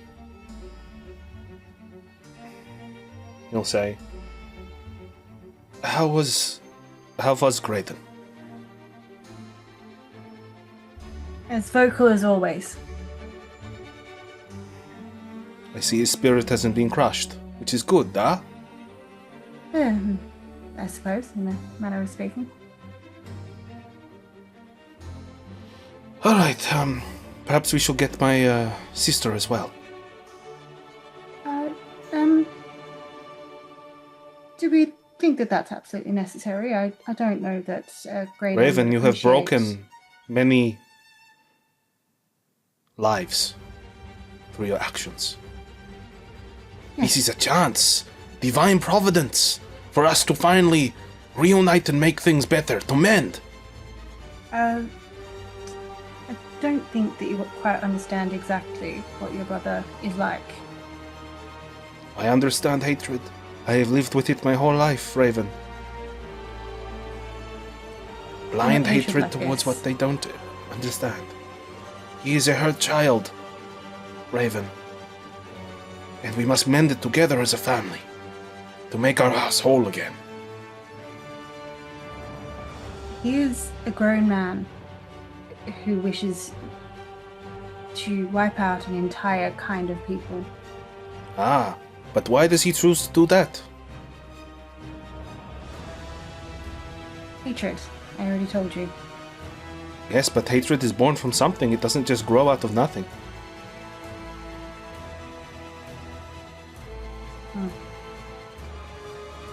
She just kind of grunts and looks away from him. Come, as he grabs you and just bamps away. And then, Wonderful. and then we'll move over to Jean-Philippe. Well, actually, I'm going to do one more roll. No, what are you doing to me? Oh, fantastic. That is exactly what I wanted. I did think, I was like, oh, maybe I'll fudge this and just do this. But I was like, fuck it. I might do it later on. But I got exactly the number I wanted. So, FANTOMEX, you're making your way to the Green Lagoon. You're nearly there. And then you suddenly hear the noise of of panting nearby. And then, like, the crush of, like, leaves beneath foot. You turn, and you see that on all fours, this like, very lanky figure, sort of, like, rushing up. It looks like they've got something in their mouth. They look like more dog than human as they're, like, running up, and they jump onto you, FANTOMEX. And they begin just, like... and they drop... one of, like, it looks like a bunch of, like, different like sort of cardboard pieces in its mouth, and it drops one at you, and then, like, once it drops it then, like, launches off you and then just continues on and, like, runs away, leaving this sort of, like, bit of slobbered cardboard on your chest. I just pull it out and look at it like, what the hell is this? Yeah, so you look at it, and you see that it is a flyer of some kind called the Red Diamond. All the best news and gossip from Bar Sinister. And I will show you what this says, and all of you can give me... There's 6 of them in total. Well, sorry, 7 in total if you count the thing at the end. So everyone is going to take a moment to read something from it out loud. I'll let you all kind of decide amongst yourselves what it is you're wanting to read. Alright, well, I picked it up, so... Sinister Secret number 1. Years ago, a deceased red-headed pretender made a pact with the devil. When she passed on, most believed that any secrets she had went with her to her grave. Won't everyone be surprised when they find out not only is this not true, but she left behind a whole lot more than secrets. Who wants to take on the next one? Sinister Secret number 2. He's the best there is at what he does. She's married with a kid or 2.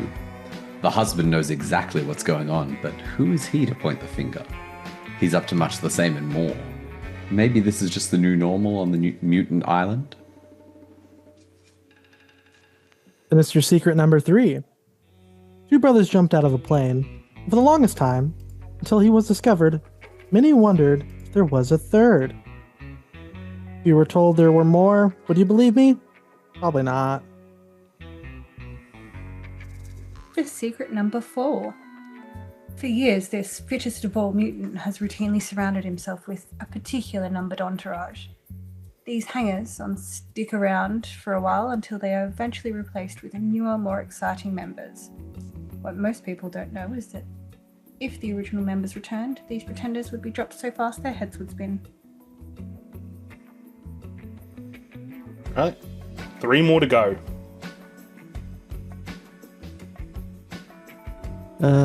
Sinister Secret number 5. This quiet council member isn't actually fooling anyone. They're fooling everyone. Wear a mask long enough, and eventually it starts wearing you. Such a shame not being able to let things go. Sinister Secret number 6. They say the kids are all right, but all is not right in paradise. This non-couple couple has been apart for so long, friends are expecting that when they see each other again, fireworks are going to ensue. Is the universe ready? Judging by how unprepared everyone was for what's happened so far, we kind of doubt it. Sinister Secrets revealed. We don't hear this word spoken often, so when we do, it's best to pay attention. Because when you square that circle, what took you a long time to build can come crumbling down rather quickly. Inferno in brackets. Cool. So that is what you see on this little newsletter, FANTOMEX, as you're like looking at it as you walk into the Green Lagoon. Bishop and Iceman, you're at the front. You're at the counter. the tiki counter. As you turn and you see that FANTOMEX is looking at this like sheet of paper in his hand. Can I like turn into like a paper airplane and throw it at Bishop? Yeah. yeah. You see him like turn it into a paper airplane and throw it at you, Bishop. Bishop catches it. Is this something that's like regularly distributed through Krakoa, or would this be the first time I've come across a flyer of Sinister's secrets? This is the first time you've come across the flyer of Sinister's secrets, but you haven't really been on the island that much. You've been away on a mission. Literally the island, like you were there when everyone was summoned, but like that was just a brief moment until Professor Xavier was like, hey, we need to do this team to look into this thing. Okay, cool. So Bishop would like look at it, and has Bishop had interactions with Mr. Sinister? I would say yes, but nothing like you know of Sinister, but you don't have any like specific interactions with Sinister, at least to my memory. Look at there we go. Huh. Didn't take Sinister for a purveyor of gossip, and hands it over to Bobby. You know what? I think he likes the gossip a lot. Looks like it. Just didn't get that sort of impression from him. You didn't go to regular high school, did you? There weren't really schools when I grew up. More camps and story time around whatever we could make for a fire and get away with it. Yeah, Sinister kind of reminds me of like an archetype you would see in high school. And the kind of likes to start, well, to put it bluntly, to start shit but not be involved in it. Stir the pot. Speaking of stirring the pot, FANTOMEX, you've just thrown the sort of paper airplane at Bishop and ICEMAN. Bishop catches it.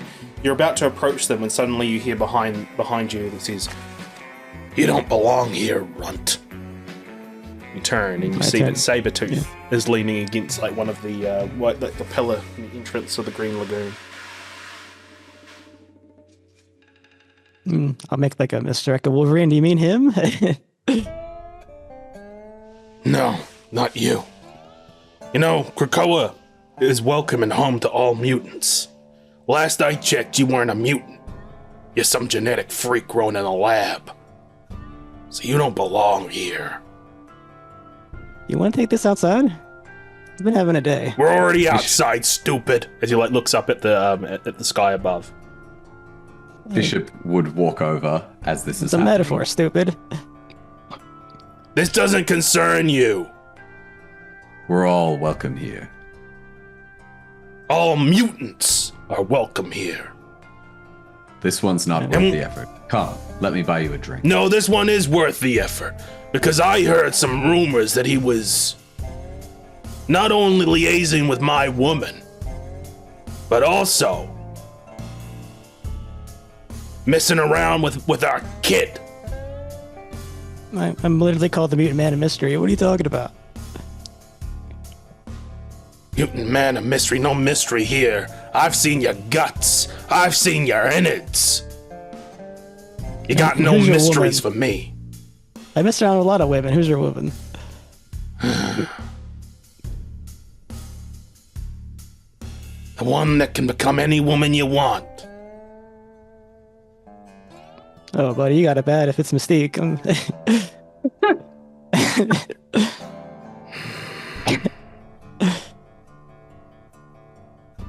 You met her, kid. Oh, the bigot. Yeah, okay, I forgot about him as soon as I sent him off. Sorry. Get that word out of your mouth, freak. So you have a problem with me, but not that your son who wants to kill all of your own kind? I'm not. He's my own flesh and blood, unlike you. What are you? You're not flesh and blood. You're flesh, blood, and circuitry from what I know.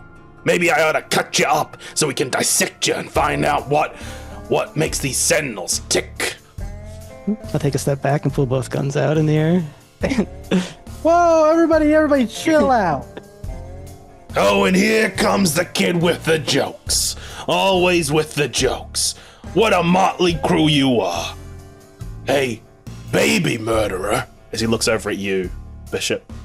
Or wannabe baby murderer. I don't know what's worse, a baby murderer or someone who doesn't have the guts to pull the trigger. A kid who's in over his head and tries to make jokes. And somebody who's so messed up in the head they don't even know who the fuck they are.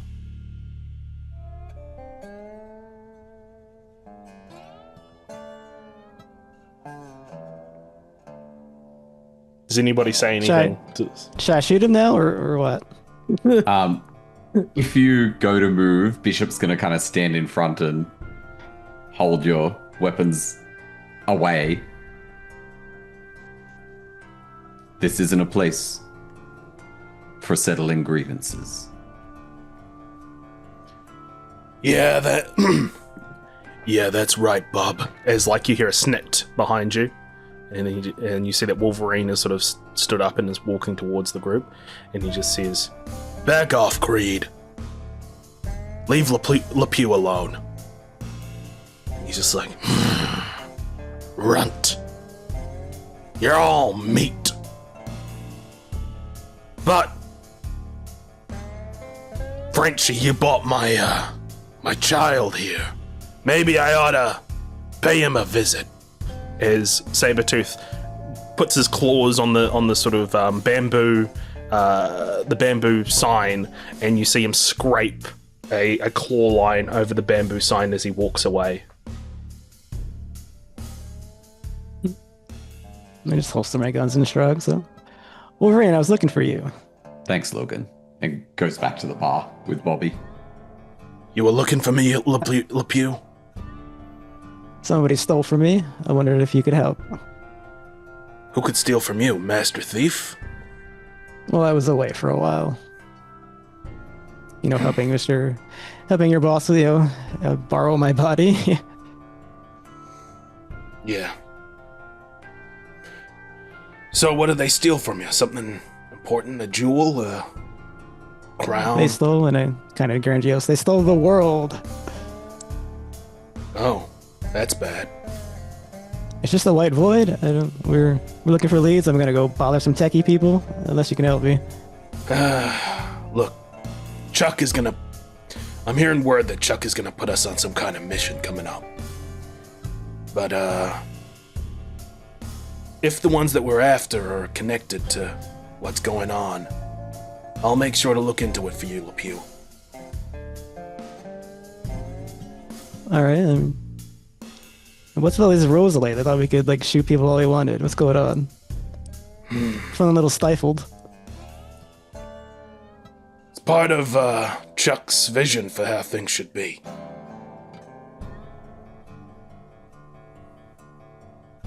Well, I guess that's his upcoming heartbreak. It's not my problem.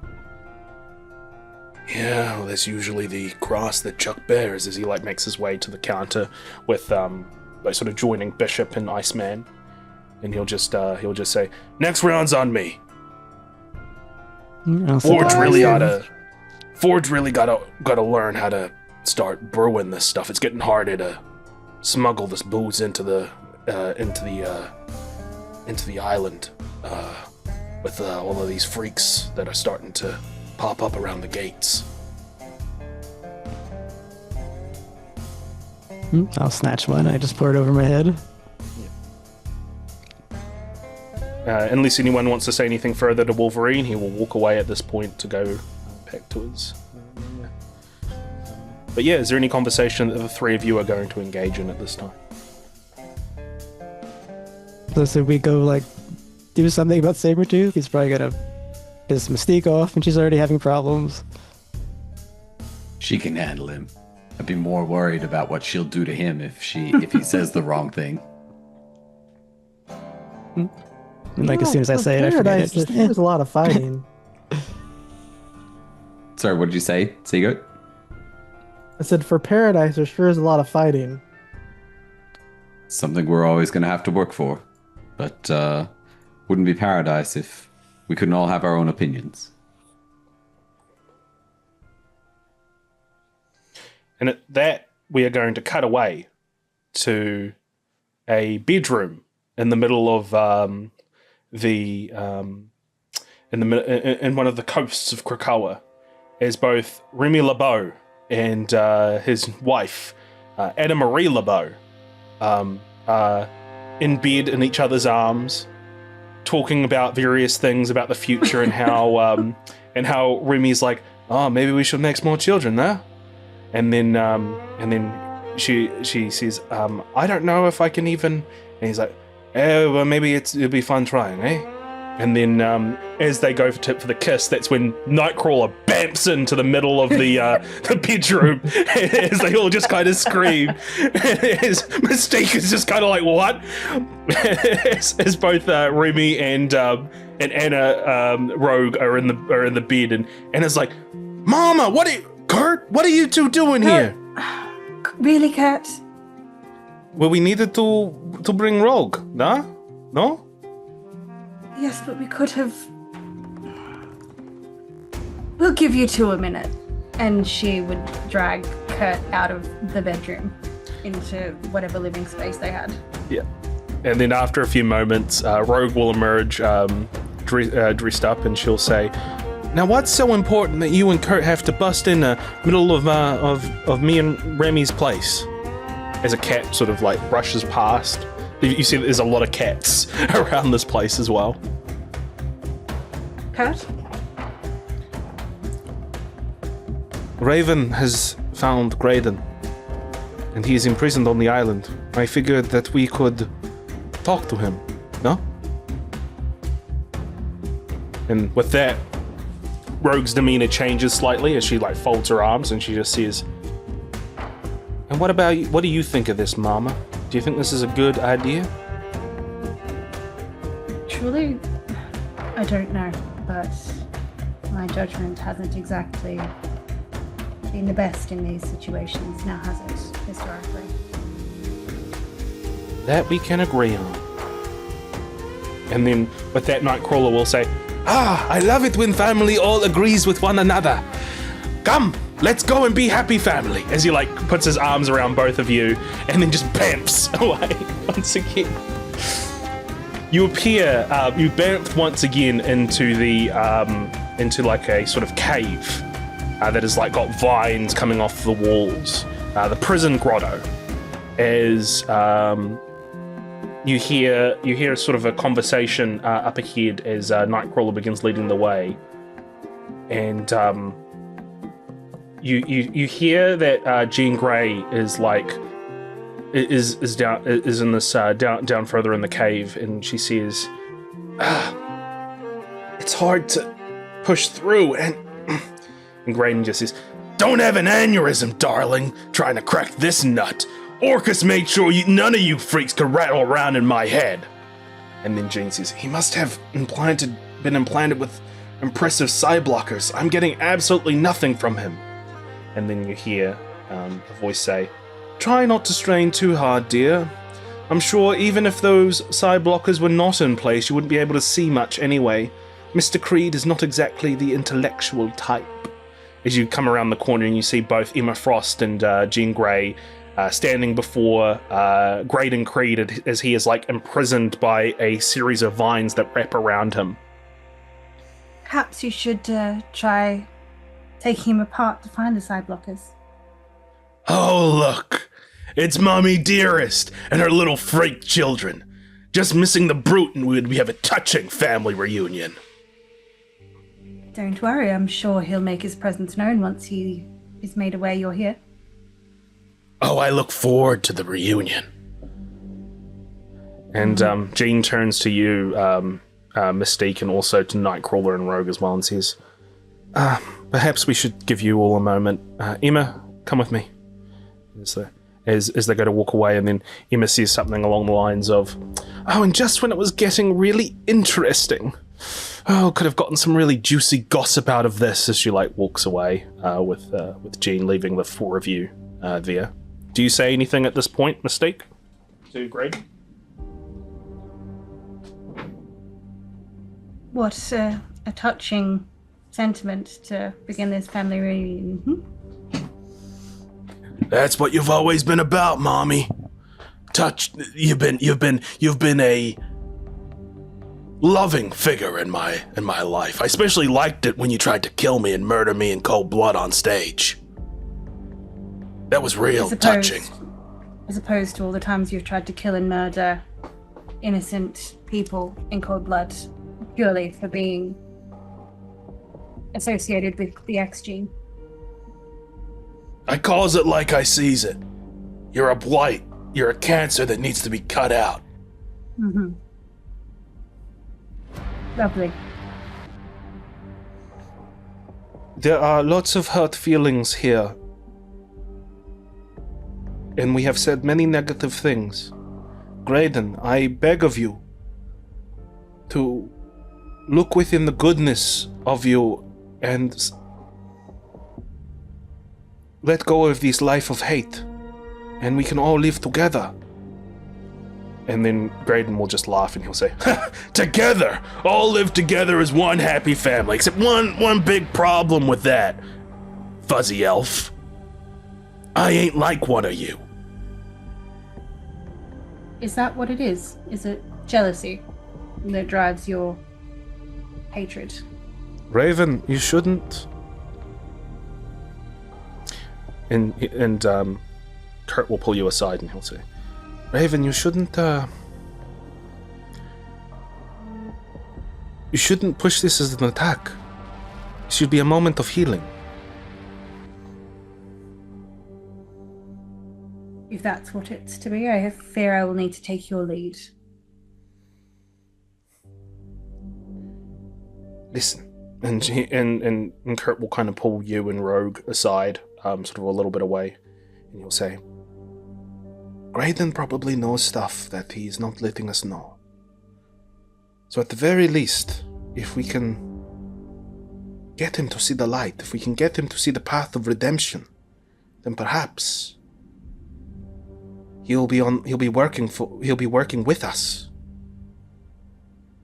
Be beneficial, no? Yes, look. You're probably right. I just don't know where to begin. Well, I know where to begin. He says he's a tough nut to crack, as she like pulls one of her gloves off. I can pull what's inside there right in my mind. No, Rogue. No. That is not the right way. Just say the word, Mama, and I will take whatever foul memories are inside Mr. Creed's head. Mystique kind of pauses and looks between, Kurt and Anna. Well, whilst I see the allure in taking what we need, I think that we should try Kurt's method first. We always have the option as a fallback. Thank you, Raven. As the three of you make your way back in the chamber, and you hear Graydon say, "So who's gonna be the good cop and who's gonna be the bad cop, huh?" There is no good or bad cops here, Graydon. I am your brother. She is your sister.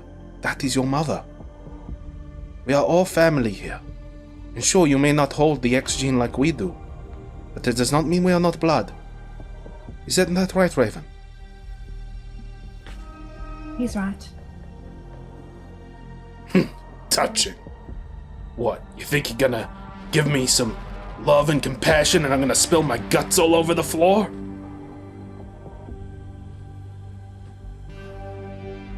Or perhaps he merely thought to give you some compassion in general, given your life seems to have been lacking that up until this point. See?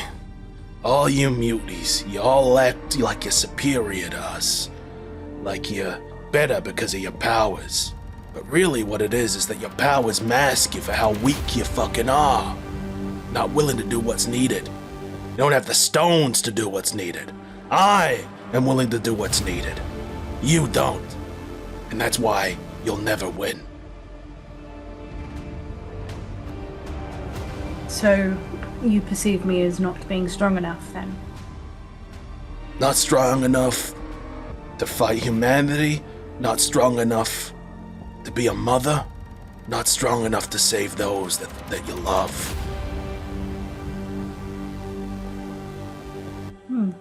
Interesting concept.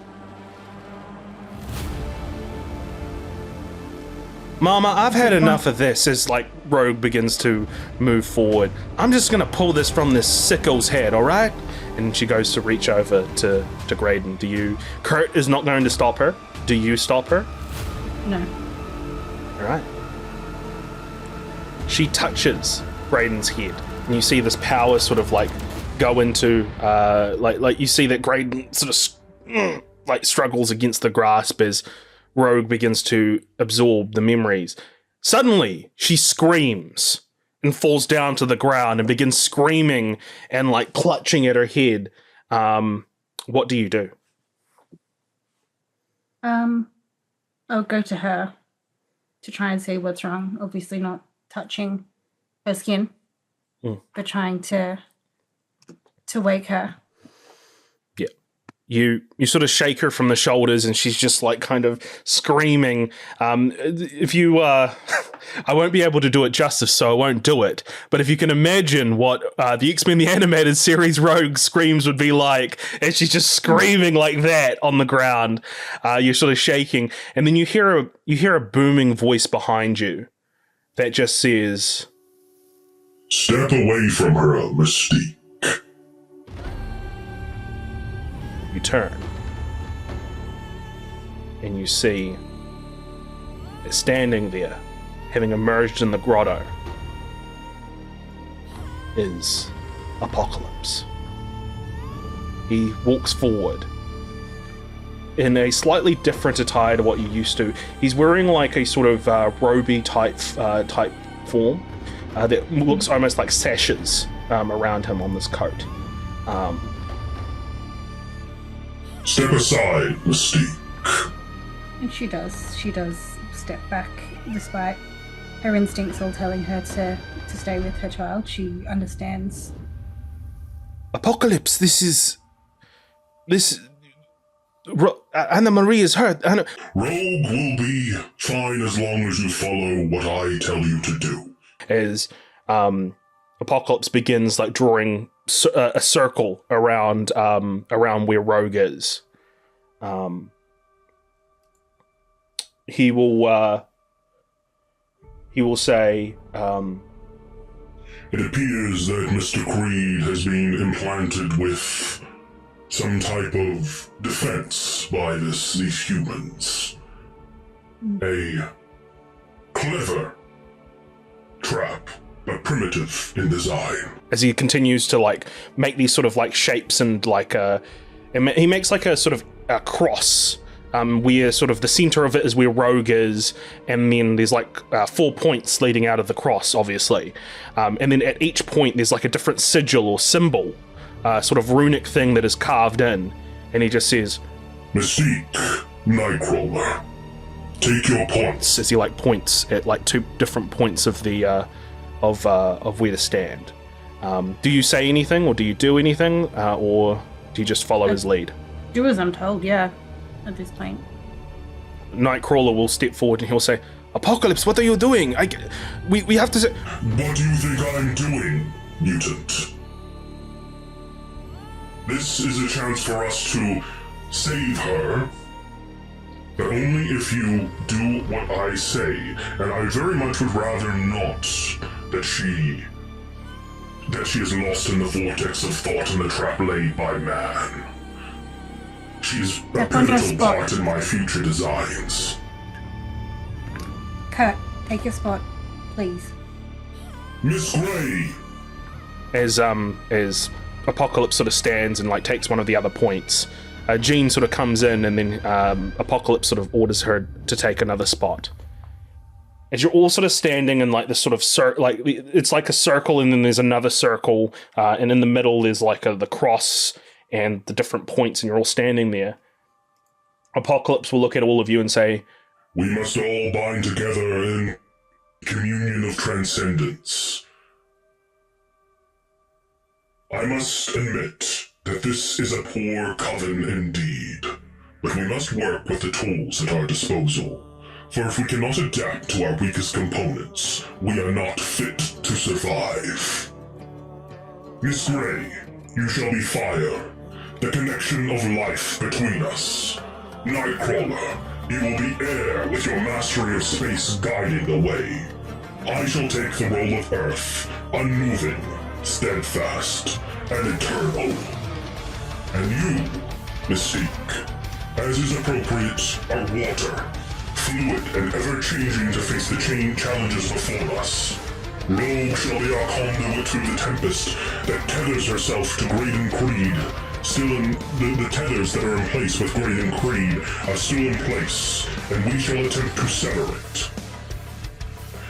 We will be doing something that not many mutants had attempted, and was begun eons ago. When I last committed this, the land was young, and the universe was only old. As beyond humans we mutants are, what we are doing is far beyond that. The next natural step of the evolutionary line, the highest of all mutant technologies. As he begins to sort of talk, the lines around begin to thrum as the members within this sort of circle see that they light up in green luminescent energies. Apocalypse's eyes thrum a green tinge as all mutants feel the strange tingling power rise through them. The circuit, mutant magic. As suddenly in a crack, you are disappeared and you're taken elsewhere.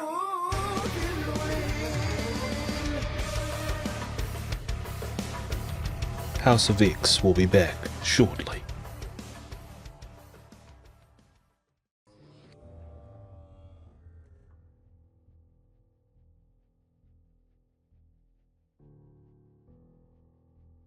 Cyclops stands before a display of changing blueprints on amber screen. Okay, so what am I looking at here? A nightmare, a waking one, and the beginning of the end, unless I'm mistaken. These are the plans for a mother mold, a master mold that makes other master molds in orbit around the sun. Plans? Referring to something that's scheduled to be built, or for something that already exists? Make no mistake, Scott. The mother mold is constructed and completed. It's merely dormant, learning, evolving. The files make reference to hesitancy at waking her up too early, to risk not losing control of this mother mold. They are awaiting the artificial intelligence to evolve past the Holofaust line before bringing her online. The humans are more than aware of their failings when it comes to these sentinel dogs turning against their masters. Guess that's why it's orbiting around the sun. Yes, a fail-safe kill switch in the chance this mother mold proves to be, well, want for a better term, insane. Best we can tell, the unit has been constructed and completed for some time, waiting in dormancy, waiting for the right catalyst. Let me guess. A mutant whose reach exceeded his grasp? They call themselves Orchis. A collection of human scientists who are normally ideologically opposed to one another, but in mutantdom see a threat so great they are bound together in order to stop us. According to the information Mystique and her team stole, we've discovered it's mostly X-Shield and AIM agents, with some remnants of sword and hammer operators sprinkled in. And if you're wondering about their level of conviction, they also held their noses long enough to Operation Paperclip in a few ex-Hydra as well. So, what's the plan? It's quite simple, really. We cannot let the mother mold come online. Sure, because weather's always a sketchy proposition. You never know when it's going to start raining sentinels. There is that, but we have dealt with that before. Our urgency comes from projecting where their stratagem leads. We think the scale and resources imply a paradigm shift in the technology. Next generation sentinels? I don't get it. They're already built for adaptation and improvisation. What could... We think this is where Nimrod becomes operational. Oh. Damn. Listen to me, Scott. They have to be stopped. Remember, this will be a frontal assault of an orbital station, tens of millions of miles away, built by a secret organization whose sole purpose is the extinction of mutants. Can such a thing even be done? A pause in the room as there is silence between the top student of the Xmen, the fearless mentor, and the once nemesis of Xavier's dream. Does it need doing? Yes. Resolute conviction falls over Scott Summers. He has faced and fallen in love with cosmic forces of creation, traveled through time and space, lost his son to the winds of time. He has experienced more heartache than many people experience in their whole lifetime. His ruby quartz visor shines a deep crimson.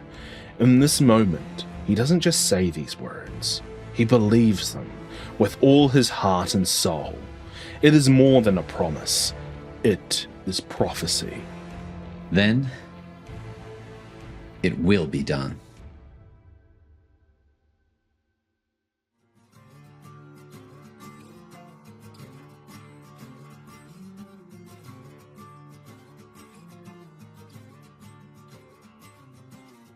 Welcome back to House of X. And at this point, we are going to cut over back to the Green Lagoon, where things are a lot more chill. So, you guys have just had this conversation. Anywhere else that either individually or together you guys want to do or want to explore while you're here at the Green Lagoon? Just to give you a bit of a reminder of some of the things that we discussed about you guys meeting. FANTOMEX, you've already met with Wolverine, so that was your sort of prompt that you gave me. ICEMAN, you said that you wanted to maybe meet up with Hank. And Bishop, you said that you wanted to maybe meet up with Forge. Yeah, okay. I think Bishop would kind of seek out Forge after he's had a bit of social time. Cool. On your own or with everyone else? I wouldn't stop them from coming with me, and I wouldn't hide the fact that I just mentioned to them that I'm going to go find Forge. Yeah. Anyone want to join him on his trek to Forge? Or? I think I would have probably wandered off because I would have wanted to see what would happen with Mystique and her reunion. I would have tried to spy on that or something. Okay. Cool. Okay, so you're gonna head over to where all this craziness is happening. Okay. I would assume. Well, I'm gonna ask a question. Would Forge be in like a workshop area? He's in the armory. Okay. Because what I'm picturing is like, in a place like that's probably near like a science lab, which is where I assume Hank would be. Yes. I believe I'm not 100% sure, but we'll say that the armory is near where would Hank be? Hank is in the sort of observation. So unless the armory, I don't think the armory is specifically mapped out here. I don't even think observation is either. I'll say that they're near. Just for I would turn to Bishop upon them since they're heading over to the armory and go, you know what, I'll tag along. Been meaning to stop by and say hi to a couple friends over there. If you don't mind. No, of course. Come along. I wanted to talk to Forge partially about what we discovered. See if there was anything that he could start to prepare. Keep us ready. After you. We head on over. Cool. You head on over. You eventually arrive at the it's sort of where the armory and the observation would kind of split off, because the observation is, let's say that the observation is up some stairs and the armory is down some stairs, so you'd have to kind of split up at this point. So I'm assuming you're going to take each path, or you're going to take them together? Yeah. Cool. So first thing is that we will cover Bishop. Bishop, you make your way down into the armory as you sort of walk down this sort of staircase of vine, and you see that in the armory, sort of working with some sort of biotechnology is forged with goggles over his eyes, and he seems to be using like a welder. But like the thing that's odd is that the welder is connected directly to the wall itself, and it like appears to be a vine that comes out as like a branch. But then at the front of the branch is like a flower of some kind that's shooting out like that is shooting out something that welds stuff. But yeah, he hasn't noticed that you've entered at this point. He's busy at his work. Yeah. Bishop would walk up and just sort of not make any sort of effort to hide his presence or to not interrupt, and he'd just say, I don't think I'll ever get used to this. What? Living here on this island, or Seeing you welding with a plant instead of scraps that we've pulled together from different pieces of wreckage over half a county. Well, the island provides. There's a lot of theoretical properties that this island can take. Theoretical constructions that we could use from this island. This welder being one. Logan has been asking for a distillery of some kind. Still trying to work out the kinks of that one.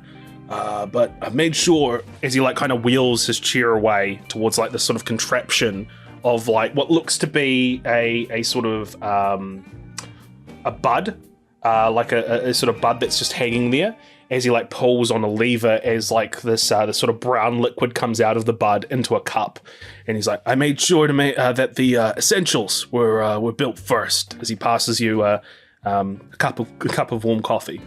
Yeah, he takes a sip. Tastes is the best coffee you've ever tasted.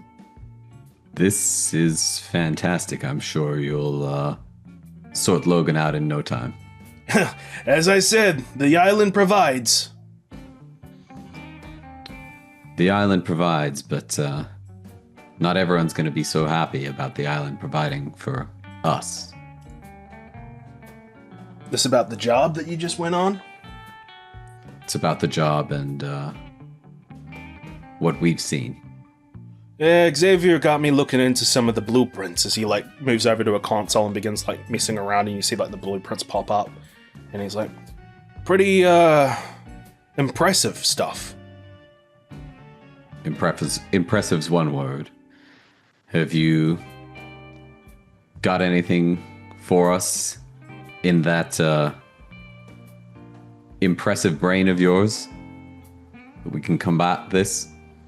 Something we can start construction designs, of. I'm always thinking and tinkering of things. I'm actually thinking of a suit made out of the island itself. That could be interesting. A lot of Would untapped it work potential away from the like island? Yeah, it's part of the testing, but it's still in the R&D phase right now.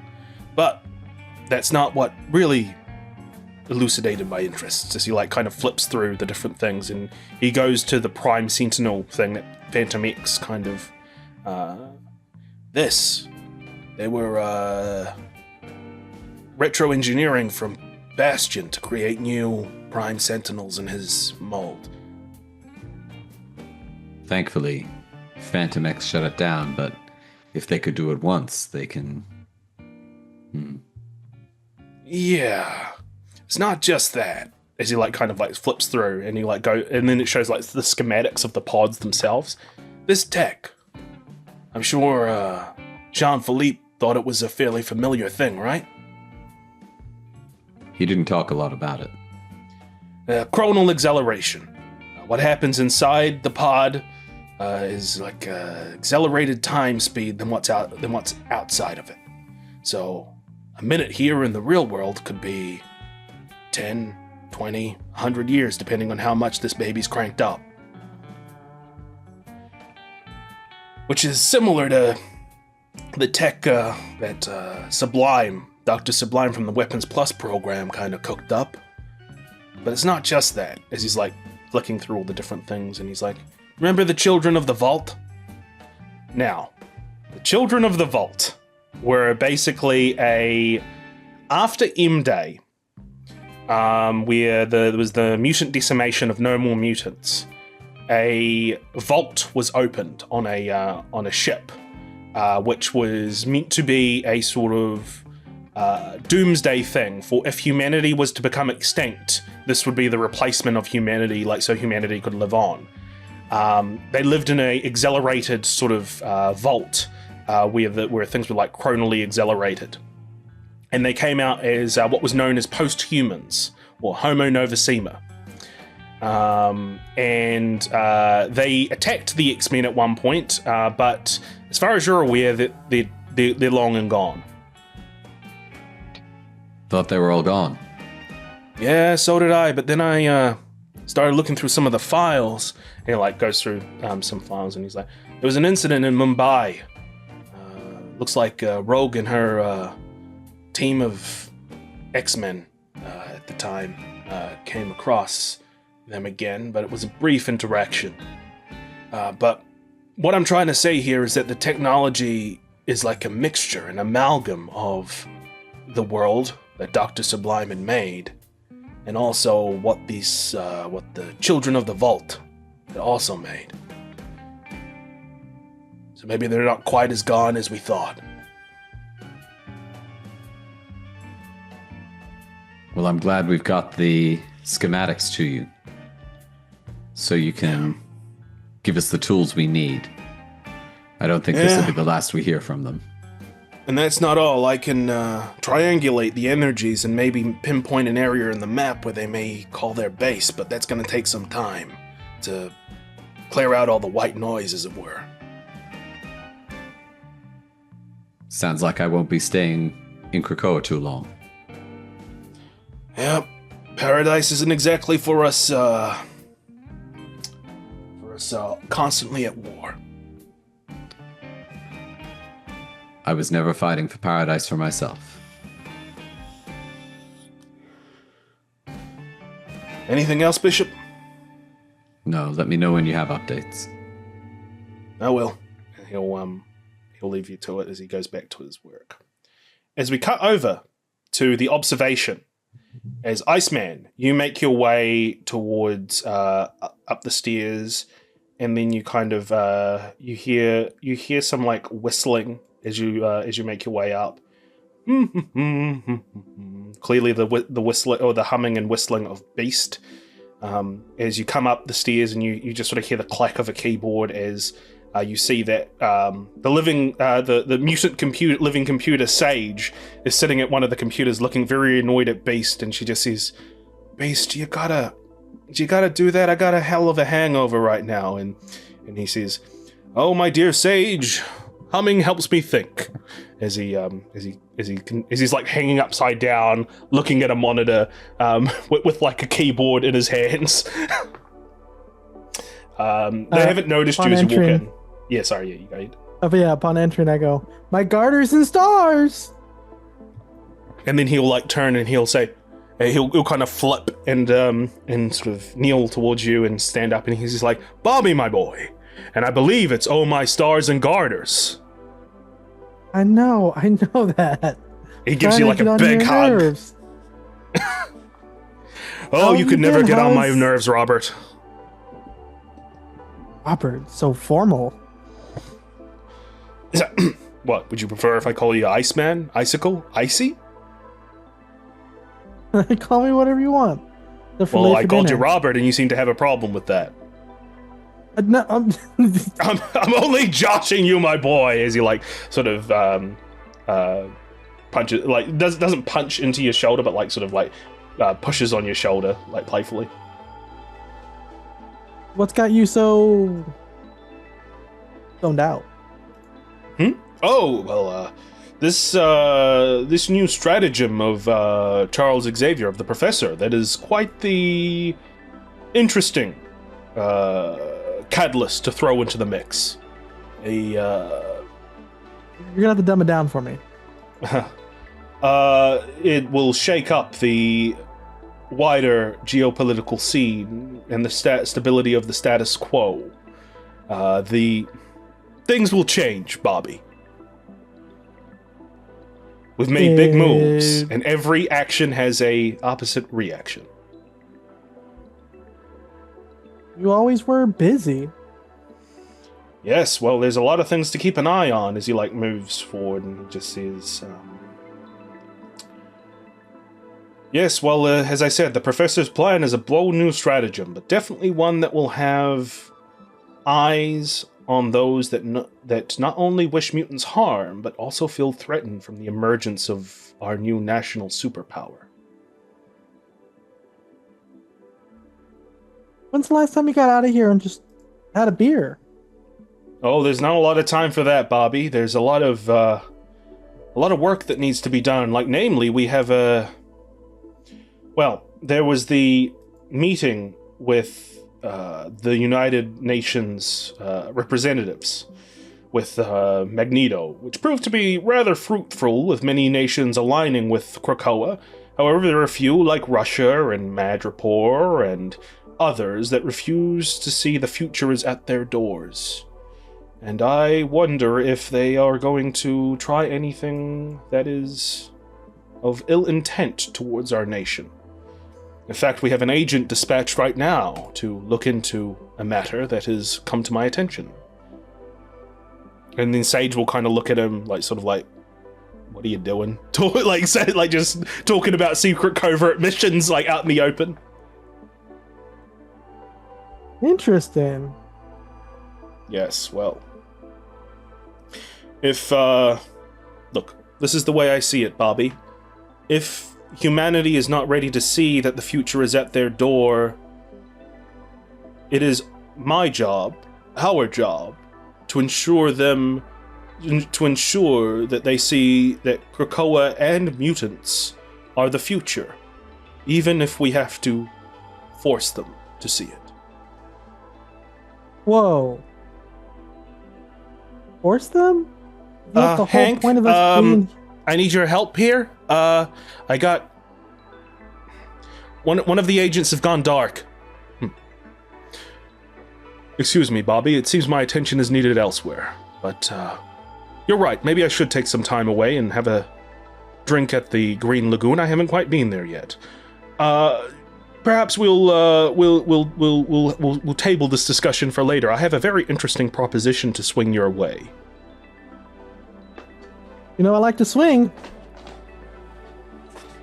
And he just, the joke just sort of like whoosh, as he's just like, that's the spirit, Bobby, as he like moves away and goes to where Sage is, leaving you kind of just awkwardly standing there.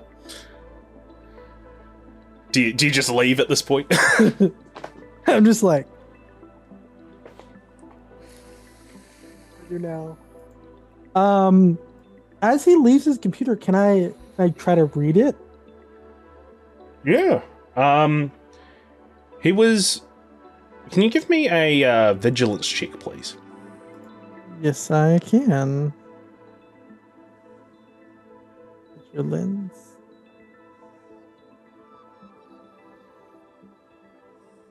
$17. 17 is enough, so as you leave, you kind of get a glimpse at Hank's computer. You see that the agent that was sent out to Madripoor and was Domino. And also you see that they were looking into something called... they were looking into some kind of mutant black market thing that was happening in Madripoor. Something to do with a guy with a peacock tattoo, something like that. But that's all you kind of get. Gotcha.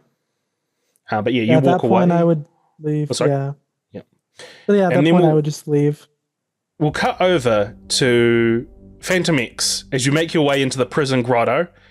And perhaps you were expecting to see some kind of confrontation or see some kind of like explosive thing that is taking place between Mystique and Sabretooth.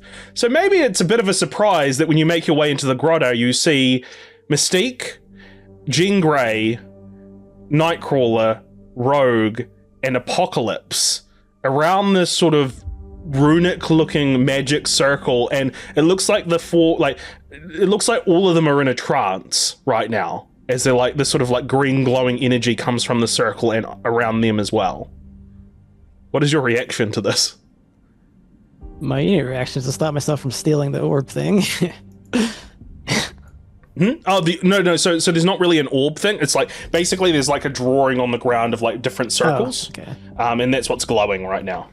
So there's nothing really to steal, unfortunately. I mean, it's been a bad day. Cool. I wouldn't even know what to do. Obviously, I don't want to touch anything and mess up. And I guess Eva, can you scan anything? What's going on here? Can you give me a logic check, please? Yes. Okay. 12. 12 is enough for EVA to go. Jean-Philippe, it appears that they are engaging in some type of ritual of some kind. Magic. Ugh, magic. Is there anything we can do? I don't know. I don't know much about magic, Jean-Philippe. I know. You should be more of an expert than me. You spent some time in Otherworld. Yeah, but I was on trial most of that. That is true. And I hated that place, for the record. Best to observe, I think. I don't know. I'm more of a meddler than an observer. Well, if you meddle, then you may break whatever this thing is, and who knows what kind of unforeseen consequences that may have. But, who knows, maybe that is what you need to do. It's up to you, Jean-Philippe. No, I better let it go. Yeah. And with that, do you continue to stay where you are, or do you just leave? You're just like, I don't want to deal with this fucking weird magic bullshit. Gambit's there, right? No, Gambit was left behind at the place. Yeah, that's all right. Yeah, I guess I'll just walk away. I'm just disappointed. Yeah. All right, you walk away. Meanwhile, we are going to cut over to Mystique.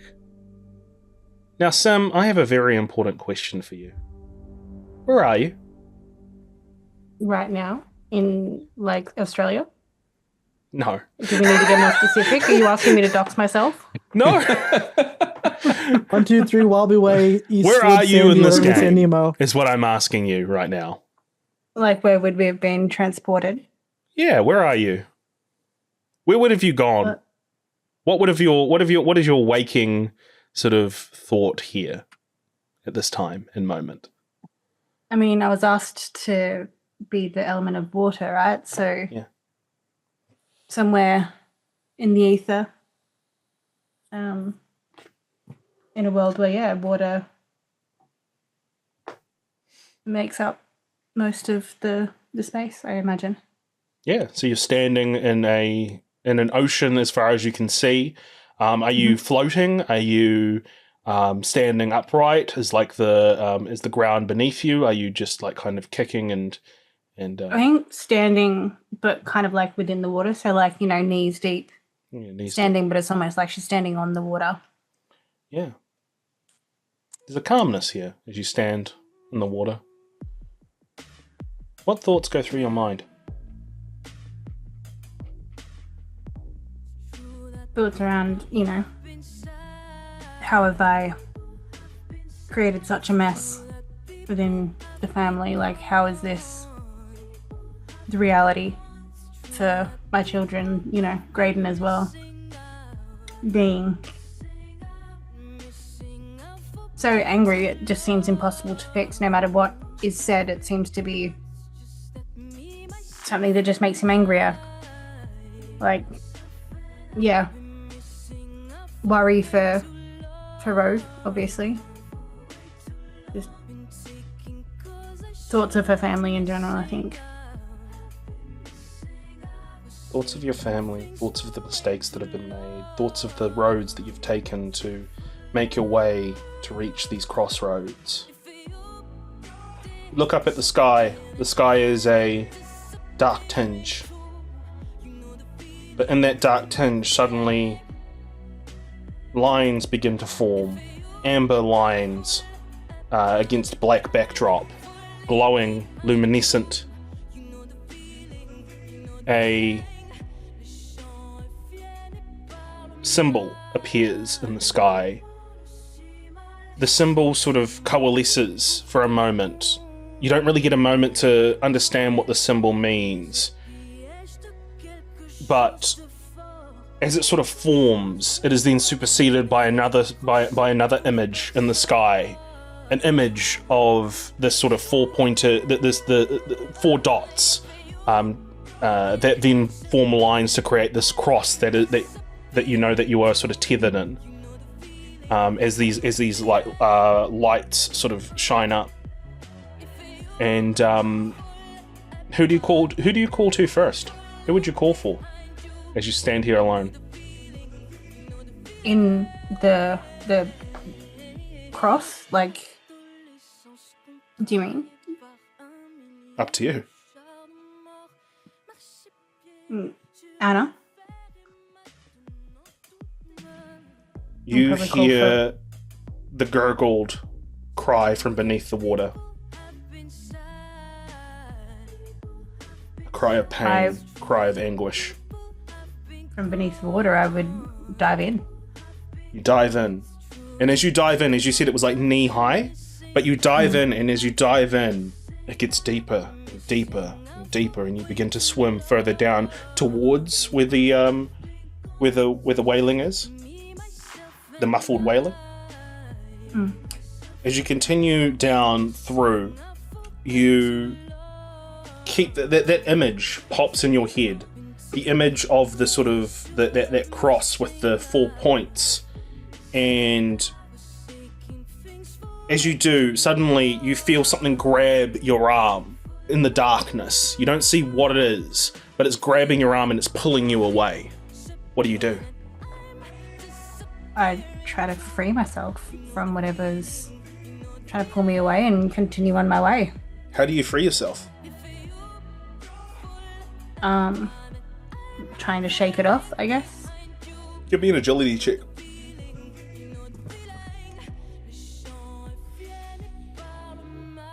Watch this be my worst skill. Combat or non-combat? Non-combat.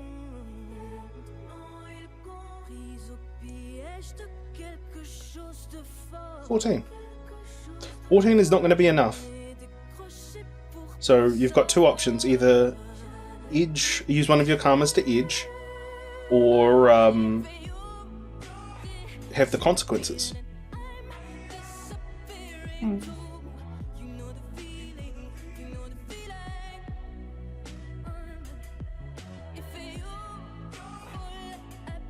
just trying to. I thought I had a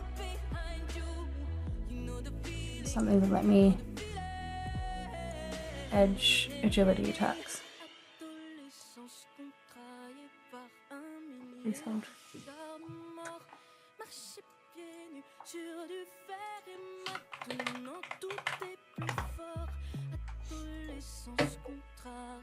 What are you looking into? Right back. I mean, it's not.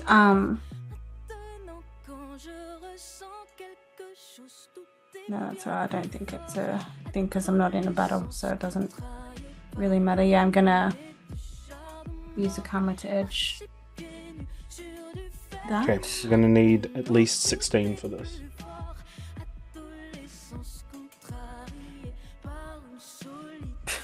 Okay. Of course. You are pulled further. You try to struggle. You try to pull away from this dark sort of tendril that has snapped itself around your arm. But instead you feel like you're almost out of its grasp, but then another one wraps around your very being, and you get pulled deeper into the dark.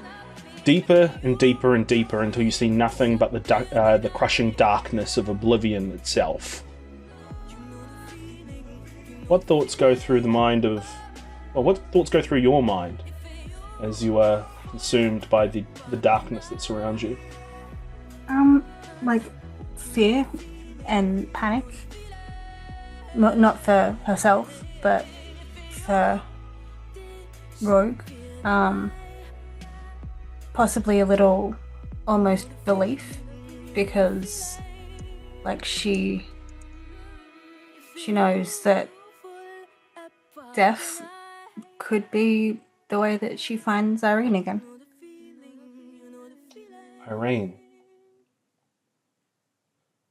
Irene, she would know the answer of what to do here. Surely. And you hone in on that. You hone in on Irene. As you find yourself sitting as the sun sets over a horizon, sitting on a beachfront.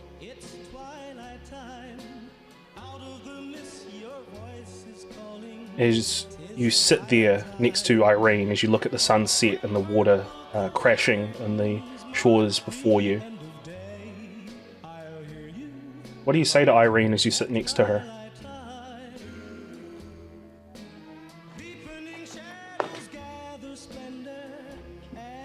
I miss you.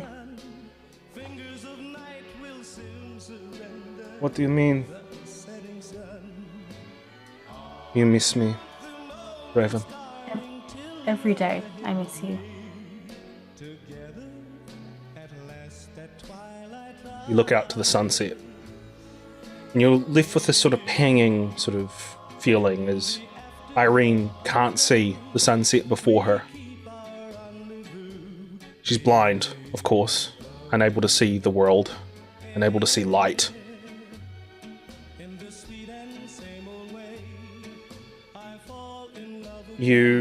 Before you can verbalize that sort of thought, that sort of moment, Irene answers, seemingly having read your mind, and says, "I've seen more sunsets than you can imagine, Raven. The collapse of all things and the end of all days. I've seen enough."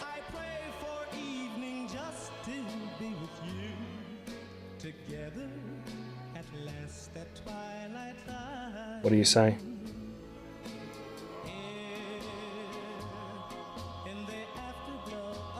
Rogue needs my help. I want you to listen carefully. What I'm about to tell you isn't going to sound believable, but I promise. It's all true.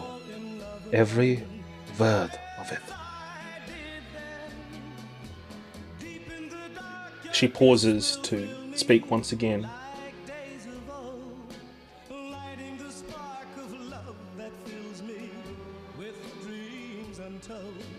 She begins to speak. You hear that she begins to speak when suddenly the smell of brimstone and fire sort of comes around you as BAMF! Behind you, Nightcrawler has grabbed you and then BAMFs away, pulling you away from this moment. And you're once again in the darkness as you've got your son, Kurt Wagner. He is grasped onto your hand as you're like traveling through the darkened abyss.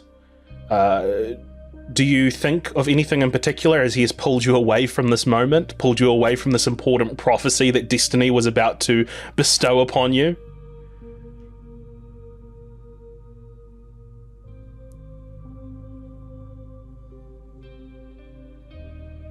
Obviously, she's like that little bit heartbroken at being taken away from her person, and also disappointed that she can't hear what was going to be said, but being back in the darkness, like, and Kurt as well, means that she's closer to saving Rogue, so I guess she just tries to stomp the feelings down. Darkness begins to surround both of you once again. They begin to coil around both of your very being, your very souls, beginning to pull you away from wherever you're swimming towards. You and Kurt are separated, and you're reminded, you're flashed with an image of you putting this little wailing baby down onto a tree trunk to run back to check on Irene, and then returning and not seeing her again. Well, not seeing Irene, and then returning back to the tree trunk and not seeing that the baby is there anymore. And as that sort of vision passes by you, you are now alone once again in the darkness. And you see the image of this sort of like runic symbol, this cross with all the 4 points, as one of the dots fades out into the darkness, leaving just the 3 dots. As the lines begin to disappear into the darkness, leaving just the dots, suddenly more lines begin to form, forming an upside-down triangle as it begins to oscillate before you, and you see a flaming raptor emerge from the triangle and engulf you in flames. And you feel your skin burn, you feel your breath escape at your lungs, you feel flesh bubble, you feel death. But you also feel rebirth. As you kneel down and you're in a corridor, and you can hear that the whimpering is coming from behind a door.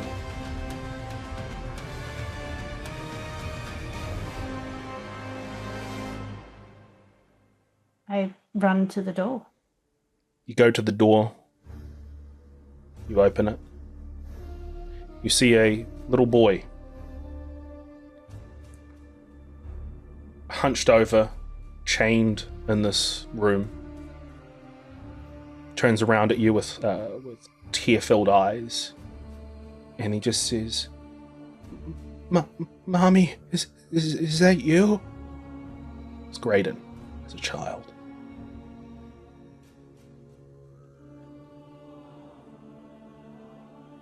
Her heart breaks a little bit seeing this, and she would go to him and scoop him up in her arms. Is it? We gotta be careful. It's here. The prism is here.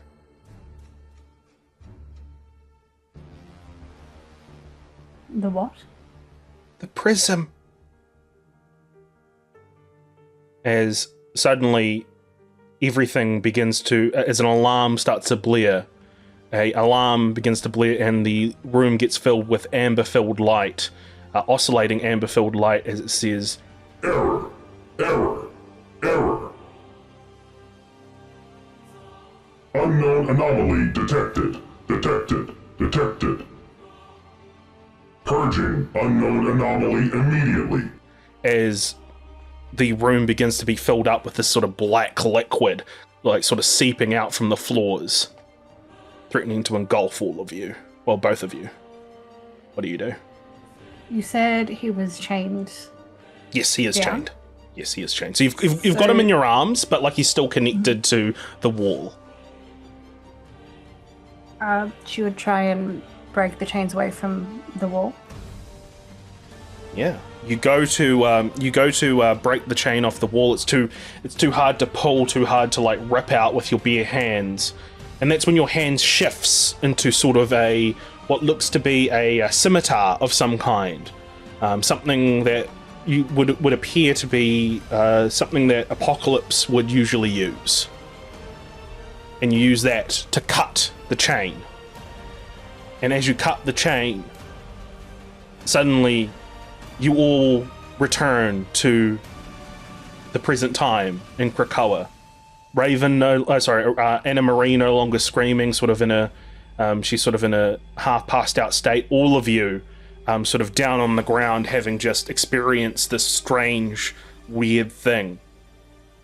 What thoughts or what do you say as you kind of are recovering on the ground back in the prison grotto? She would immediately ask Apocalypse, is she okay? He stands up, brushes himself, and he says, She will live. Which is good.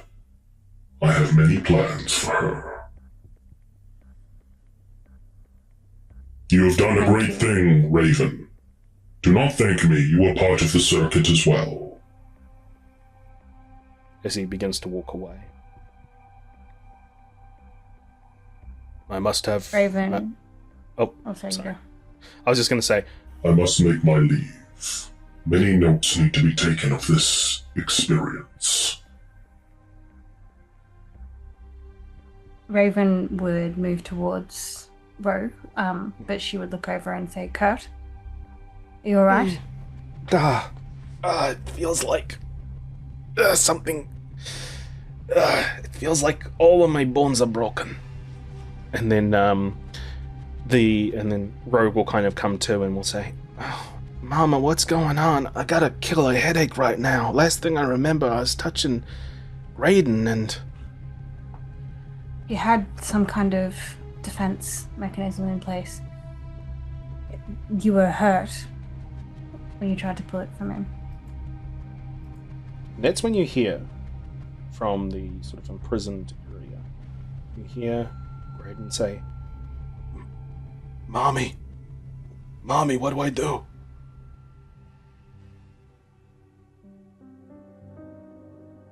She kind of squeezes Anna's shoulder before getting up and looking to Graydon. Are you alright? I don't know what to do.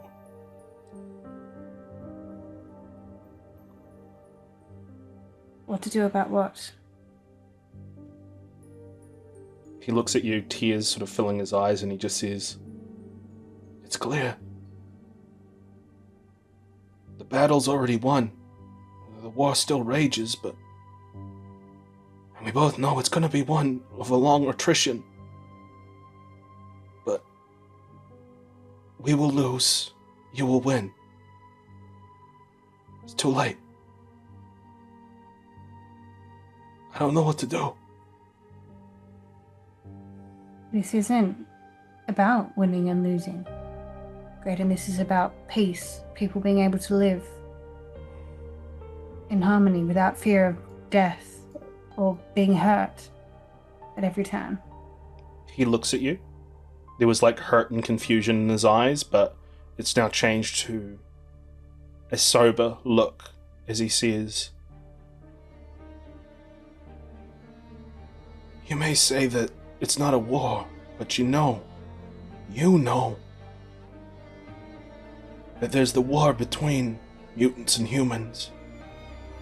That's not the only war being waged right now, and you cannot afford to fight a war on both of these fronts. So I ask you one simple question. Who do I need to kill to defeat the Prism?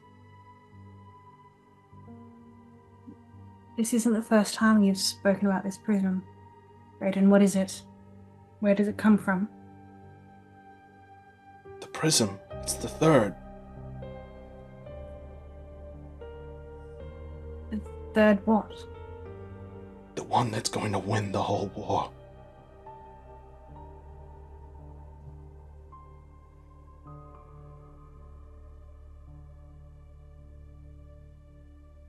Help us.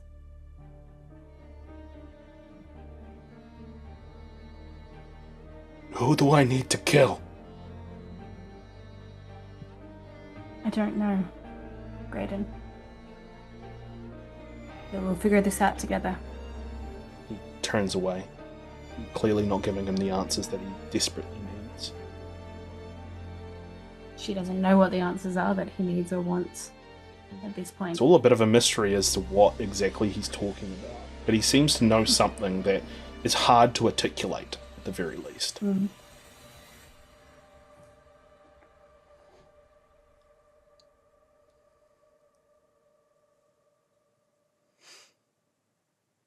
Now, what I will say is, Jean-Philippe, you were on your way away when suddenly you heard a loud sort of bang in the cavern, and that's when you sort of were like, okay, I'll check that out, and that's where you see this sort of scene happening. I'll say that you've kind of seen this whole thing take place of Graydon talking to Mystique. So it's up to you if you want to butt in or if you want to just kind of continue in the shadows or maybe slink away, giving them a private moment. No, I'm just gonna walk up. What is this prism? It's caught my interest. He looks up, Graydon looks up at you, and he says,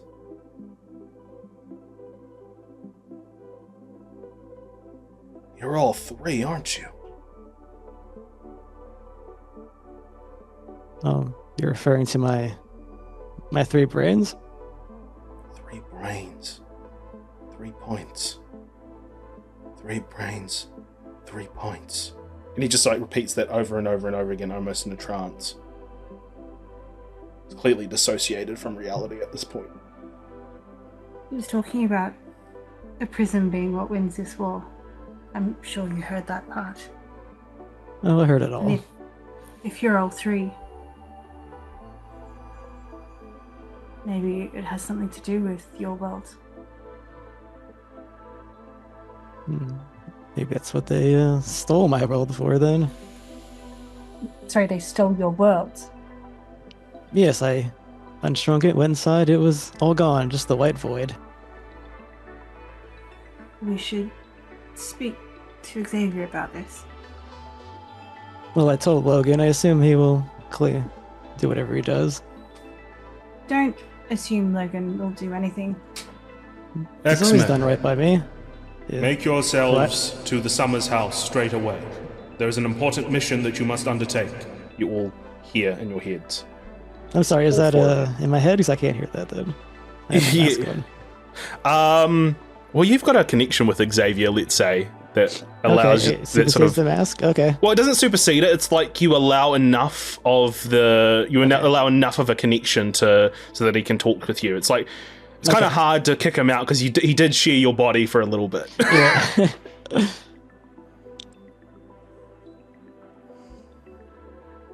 So, you, I assume, with that said, are you all going to make your way to the nearest gate to Summer's house? Mm-hmm.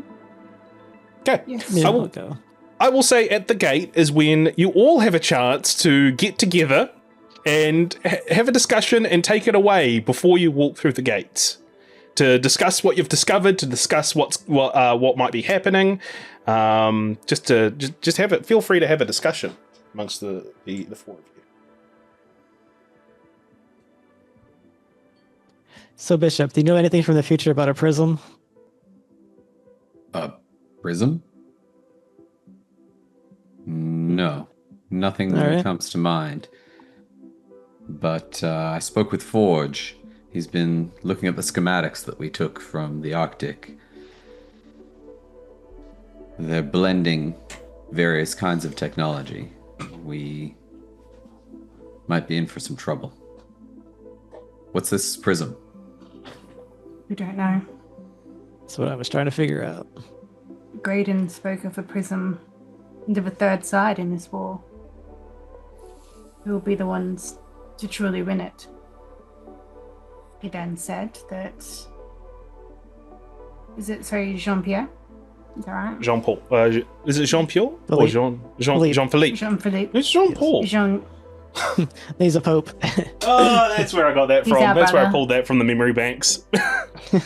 He's also our brother. Kieran and my brother's Jean-Paul. Jean-Philippe, it said he was all 3. Well, I assume he refers to human, mutant, and sentinel. And I guess he means the third as a sentinel was going to win the war, was what I assumed he meant. Can't let that happen. Oh, of course not. They were, the master mold thing? I think that plays into this. And then in your head, FANTOMEX, you hear Eva say, "How dreadfully disappointing it would be to have cold logic dictate everything." Well, it wouldn't be as fun, would it?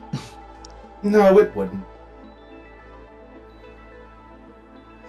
At this point, unless there's anything further that the group of you want to say, you walk through the portal, the gate of Summer's house, and you are greeted to Summer's house itself, which is like a flower on the surface of an area, and you are greeted by the sight of the Earth ahead of you, as you are on the moon.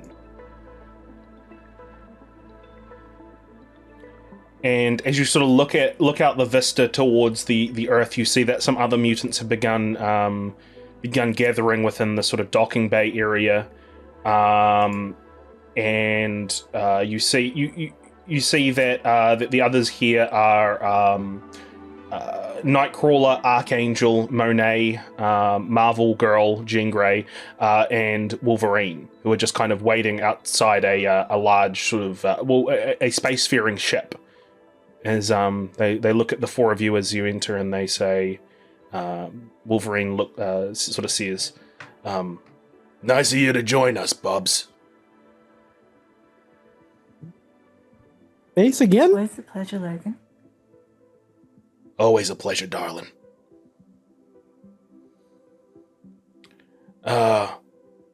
So, anyone got any idea what old Chuck is gonna be sending us on? I imagine it has something to do with what we gathered in the Arctic.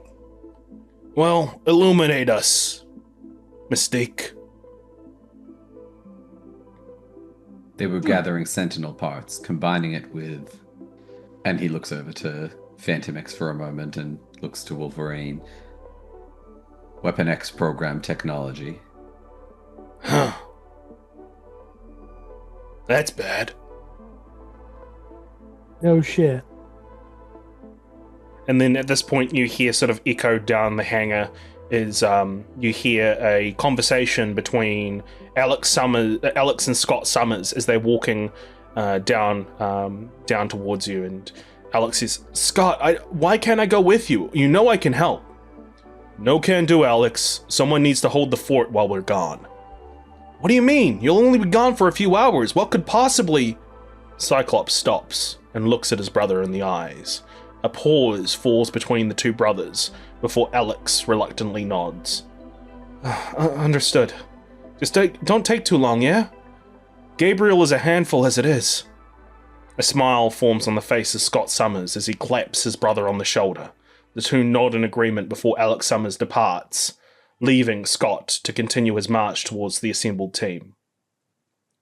"Team, good you all can make it. All right. Apparently, thanks to these four, as he points out you four, we've discovered that a group of rogue human scientists called Orchis are building an ultimate master mold, a mother mold, in orbit around the sun. We have to destroy it before it comes online. And while, sure, the hell of a nightmare machines that produce nightmare factories is some bad news, the real danger here is what we think it's going to lead to. A technological paradigm shift." He pauses and looks at you, and then looks at Bishop. "A Nimrod. So, off we go.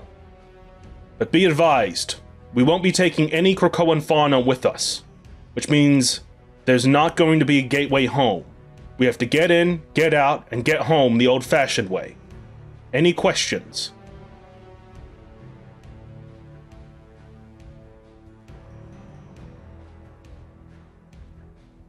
And then one of them will say, Monet will sort of, Wolverine will sort of pop forward and say, "Slim, any reason that we're not taking any Krakoan fauna with us? It's nice to have a backup plan to get away." And then Cyclops will say, "The risk is too high. The chances of the Krakoan fauna falling in the hands of our enemies, and they can discover exactly how it works. We do not want to have that risk even a possibility." Then Monet will sort of step forward and say, "It seems as if you're preparing for failure." Scott sort of pauses before continuing on, and he'll say, "There will be no Krakoan fauna taken on this trip. Understood?" And then he'll say, "Mystique, are you listening?" Yes. Understood. "Come on, let's go." As he begins making his way onto the ship, leading you all to sort of follow. Does anybody say anything at this point as he's marching towards the ship? I would catch up right up to Scott, kind of in like a hushed tone, be like, "You think we're gonna die?" He'll turn to you and he'll say, Bobby, that is not mission priority 1. We make sure that this mother mold is taken out before it's brought online. Priority 2, we make it back safe. Shouldn't it be the other way around? We cannot risk this. It shouldn't be hard. The humans are paranoid about the threats that this AI could present if it was to come online too early. They've built failsafes, which is why it is orbiting around the sun. 4 anchor points keep it held aloft. If we disable those anchor points, it will fall into the sun and then we just get out. Sounds simple enough. Bishop, I think, would walk past and board as at this point in the conversation and say, sounds like we've got our priorities right. We can't let there be another Nimrod. And walks on board. Jean will come up and say, what about the human crew? What are we going to do this? How many are on board? And he says, unknown at this stage, but we are to keep casualties as close to 0 as possible. Understood? The station has a long-term capacity of just over 3,000 people, so it's more than likely there are innocent civilians among the security and scientists.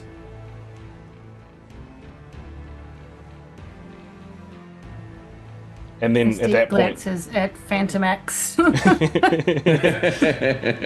everyone will begin taking their seats, and Wolverine, as he's like flicking stuff on the in the cockpit, he'll say, "Innocent civilians don't build machines to exterminate a species, Slim." And then, assuming nobody chimes in, Yeah, I think Bishop would say he's got a point. Jean sort of says, "They're not soldiers in the war, Logan. They're just scientists, scared of their own future." As the engines begin turning on, and punching it in, we're making our way out now. As suddenly the rumble of the engine begins, and Wolverine just says, "Just scientists, huh? How exactly do you think humans went from sticks to bombs?" As the ship comes out of the hangar bay and goes out into the depths of space. Now, I have a question for all 4 of our mutants here. There are different stations to take on this ship. There are 3 different stations. There is one for, well, actually, we'll say 4. There's 4 different stations. One for defense, one for offense, and then one for piloting. There's also another station for just general monitoring as well. You can double up, but those are sort of the 4 different avenues that you'll be taking within this ship. Oh, I'm always piloting at Eva anyway, so I'm gonna just sit down in the pilot seat. Yeah. Cool. Probably offense for Bishop. Weapons. Monitoring. What was the last one? I guess I'll take that one. Defense. Perfect. I think that works. I'm just going to write this down so I don't forget. Offense, Bishop, Phantom. Call me the D-Man. D-Man comes out. Hey, that's copyright infringement. Piloting, Phantom X, and then observation, Mystique. Cool. Okay.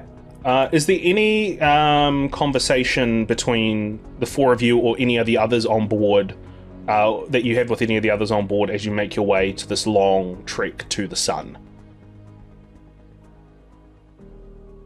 I don't think so. I think we've kind of had those conversations. There's, at least around Bishop, there's a bit of a grim atmosphere. He kind of had the same thoughts as as Iceman that it's not expected that we're coming home from this. But he's sort of thinking of the last day that he's spent in Krakoa and thinking, that the priorities are right. We have to do what needs to be done to protect this budding new homeland for mutants.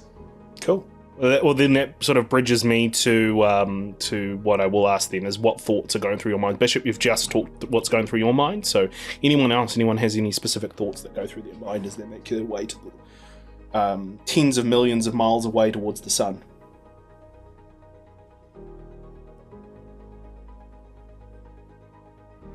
I know it feels like I'm gonna die again, honestly.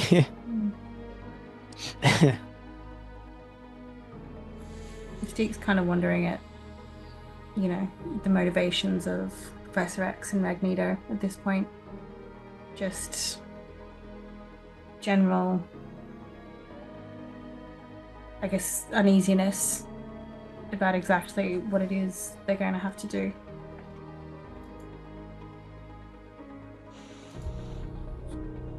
Very well. And then Iceman, finally, what's going through your head? Just contemplating kind of the events that happened and just seeing the hostility. I guess the biggest thing, no matter how much he tries to not see it, he can't help but to see that as much as this is supposed to be an idea of peace and prosperity, there seems to be this underlying level of just hostility, and it does not sit right with me. Because the entire time, the whole point of this island and in general is equality and acceptance. And time again in this island of paradise, even like what we saw in the bar, we saw not acceptance.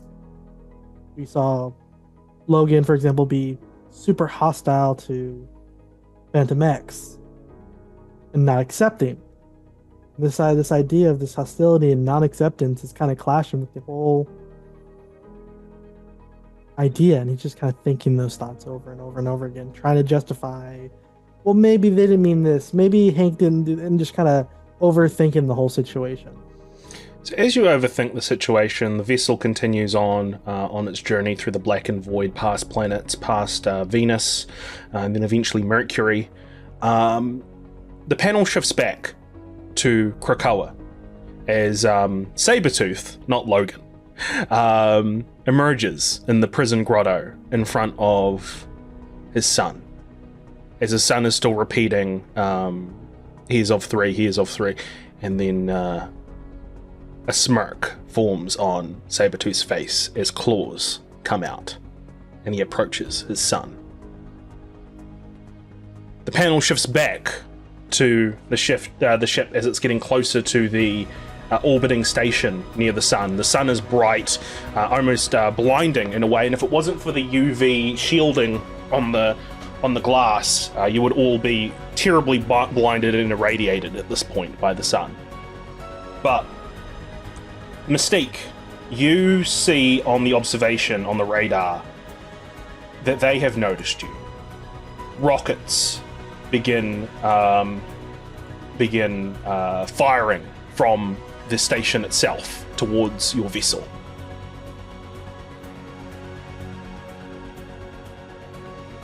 Oh, you're muted. They're on the offensive. Several rockets incoming. You heard the lady team. Take your stations. And he'll say, yeah, so everyone, as these sort of rockets are coming towards the ship, you all need to make me different checks. Mystique, give me a vigilance check. FANTOMEX, a agility check. Bishop, a agility check as well. And Iceman, either an ego or agility check, and also description of how you're using your ice powers to try to be defensive against this. I'm gonna have to ask non-combat or combat because I have two different values. Non-combat. Yeah. Non-combat. Okay. Cool. I got an 18 with a marvel. 23. Cool. Me too. All right, so I will allow you, Sim, to narrate how your observation and direction helps with this particular maneuver around these rockets as they're coming towards you. I mean, I think she's got it's a very clear view of like the rockets as they come, so she can give exact directions on where to protect the ship and where defense is needed, and even where a fence might be helpful. Cool.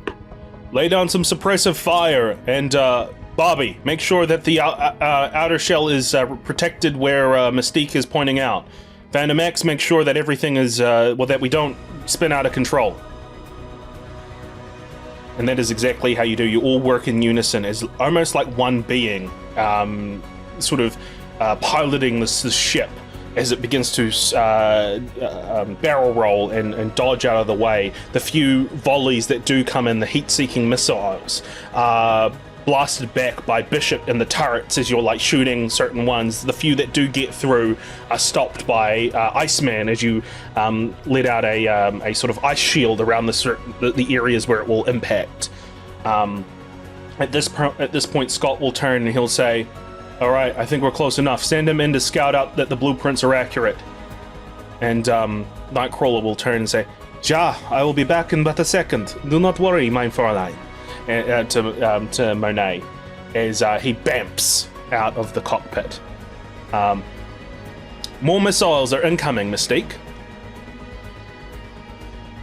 So I assume you let them know that more missiles are incoming.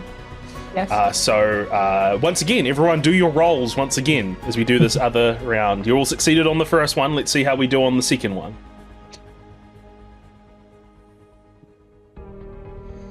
I'm gonna edge mine with my last remaining karma.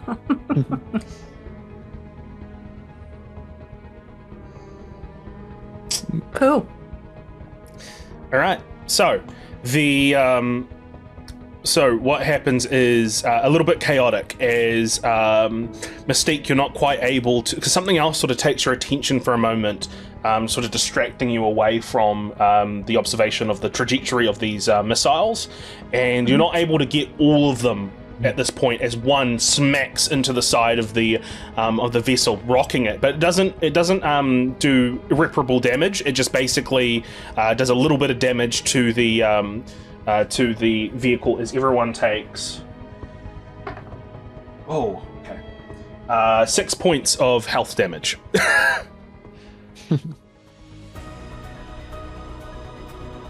As you're rocked and jostled, and Scott just says, "Is everyone okay?" Yes. All right. And then at this point, Nightcrawler bamps back into the cockpit, and he says, The blueprints are exactly as they are laid out. All 4 anchor points are where they should be, but also they have an Omega Sentinel with them. That's a problem we're going to have to deal with at another time. We're nearly there. One final push. Come on, team, let's go. As Mystique, you sort of look over in this sort of moment of gathering together again what it was that distracted you. What it was that there were that you saw that there were things on the other side behind you, coming up behind you, and you sort of look at it and you look at the formation and you see that there is something that has exited Mercury's atmosphere and heading towards the station. I think we've got some more incoming. Yeah, ETA about an hour or two. 2 hours before they reach us. Do you know what they Don't are? know if they're hostiles. I can't tell if they're hostile or not. Well, but given the station's now alert and they've started making their approach, it's a good an assumption to assume they are. well, we got to do this fast. One more time. Let's go for this final push, team. As everyone, do me one more roll, please. And I'm going to spend a karma.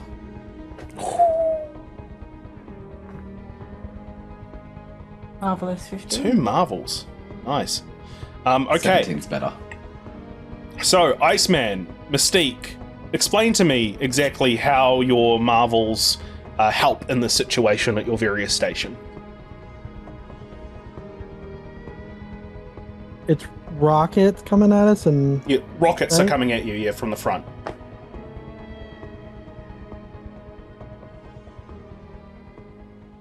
Hmm.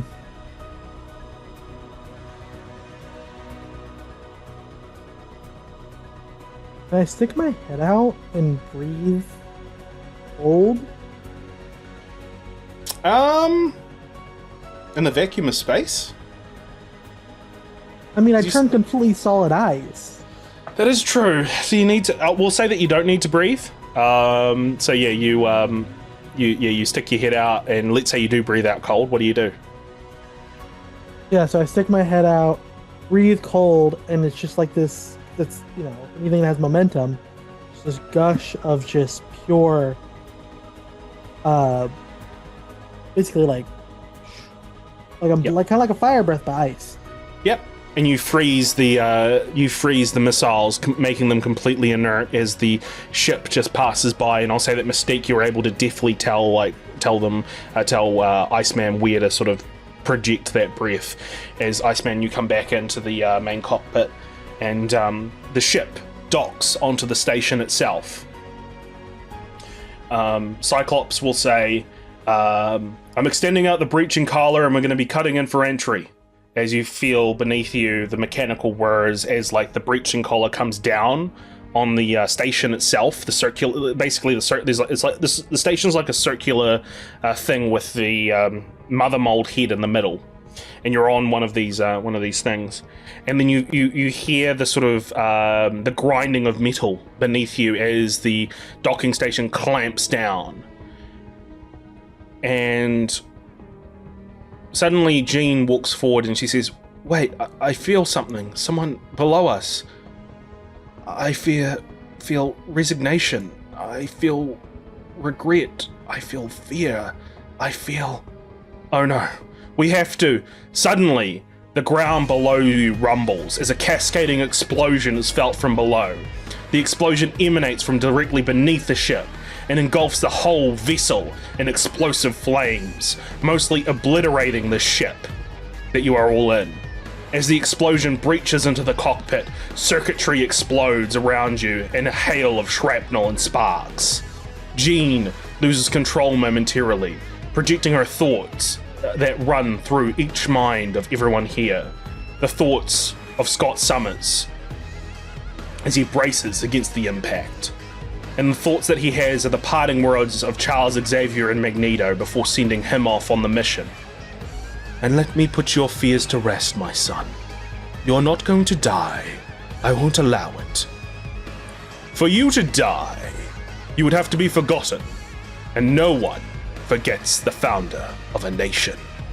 As the smouldering remains of the ship are seen, and we cut to black for the end of this issue of House of X. Thank you all so much for that. All right, let's let's say goodbye, everyone. Starting with Kieran. Go ahead. Tell us who you are. Whatever you want to say. Yeah, I'm Kieran, aka KaradanZero. Stream on Twitch, twitch.tv/KaradanZero, usually on Mondays and Fridays. And Bishop definitely just absorbed all of that explosion energy. For sure. Chris will definitely allow that. Yeah, that's And definitely we're all going to be okay. Mm-hmm. And then next up we have Sim. Hello, I am Simone, and I was playing Mystique. And then next up we have SeaGoat. SeaGoat. Hi, I'm SeaGoat. I'm a pixel artist and game dev. You can find me on twitch.tv/SeaGoatGames. And then finally, last but not least, we have Zraitor. Go ahead. Alright, I'm Zraitor. I stream on Twitch on the weekend, do a co-op stream with Joe, and I run my own tabletop community called Big COC Energy, where we play Call of Cthulhu and sometimes other things. And I am your narrator of X, Unemployed Writer, aka Chris. You are where you need to be to follow my stuff. Subscribe to us on Roleplay Nights on YouTube. Follow us on Twitch. I don't know when we're going to stream next, to be completely honest, but we'll see. Alright, see you all next time for the next, the penultimate issue of House of X. Bye, y'all.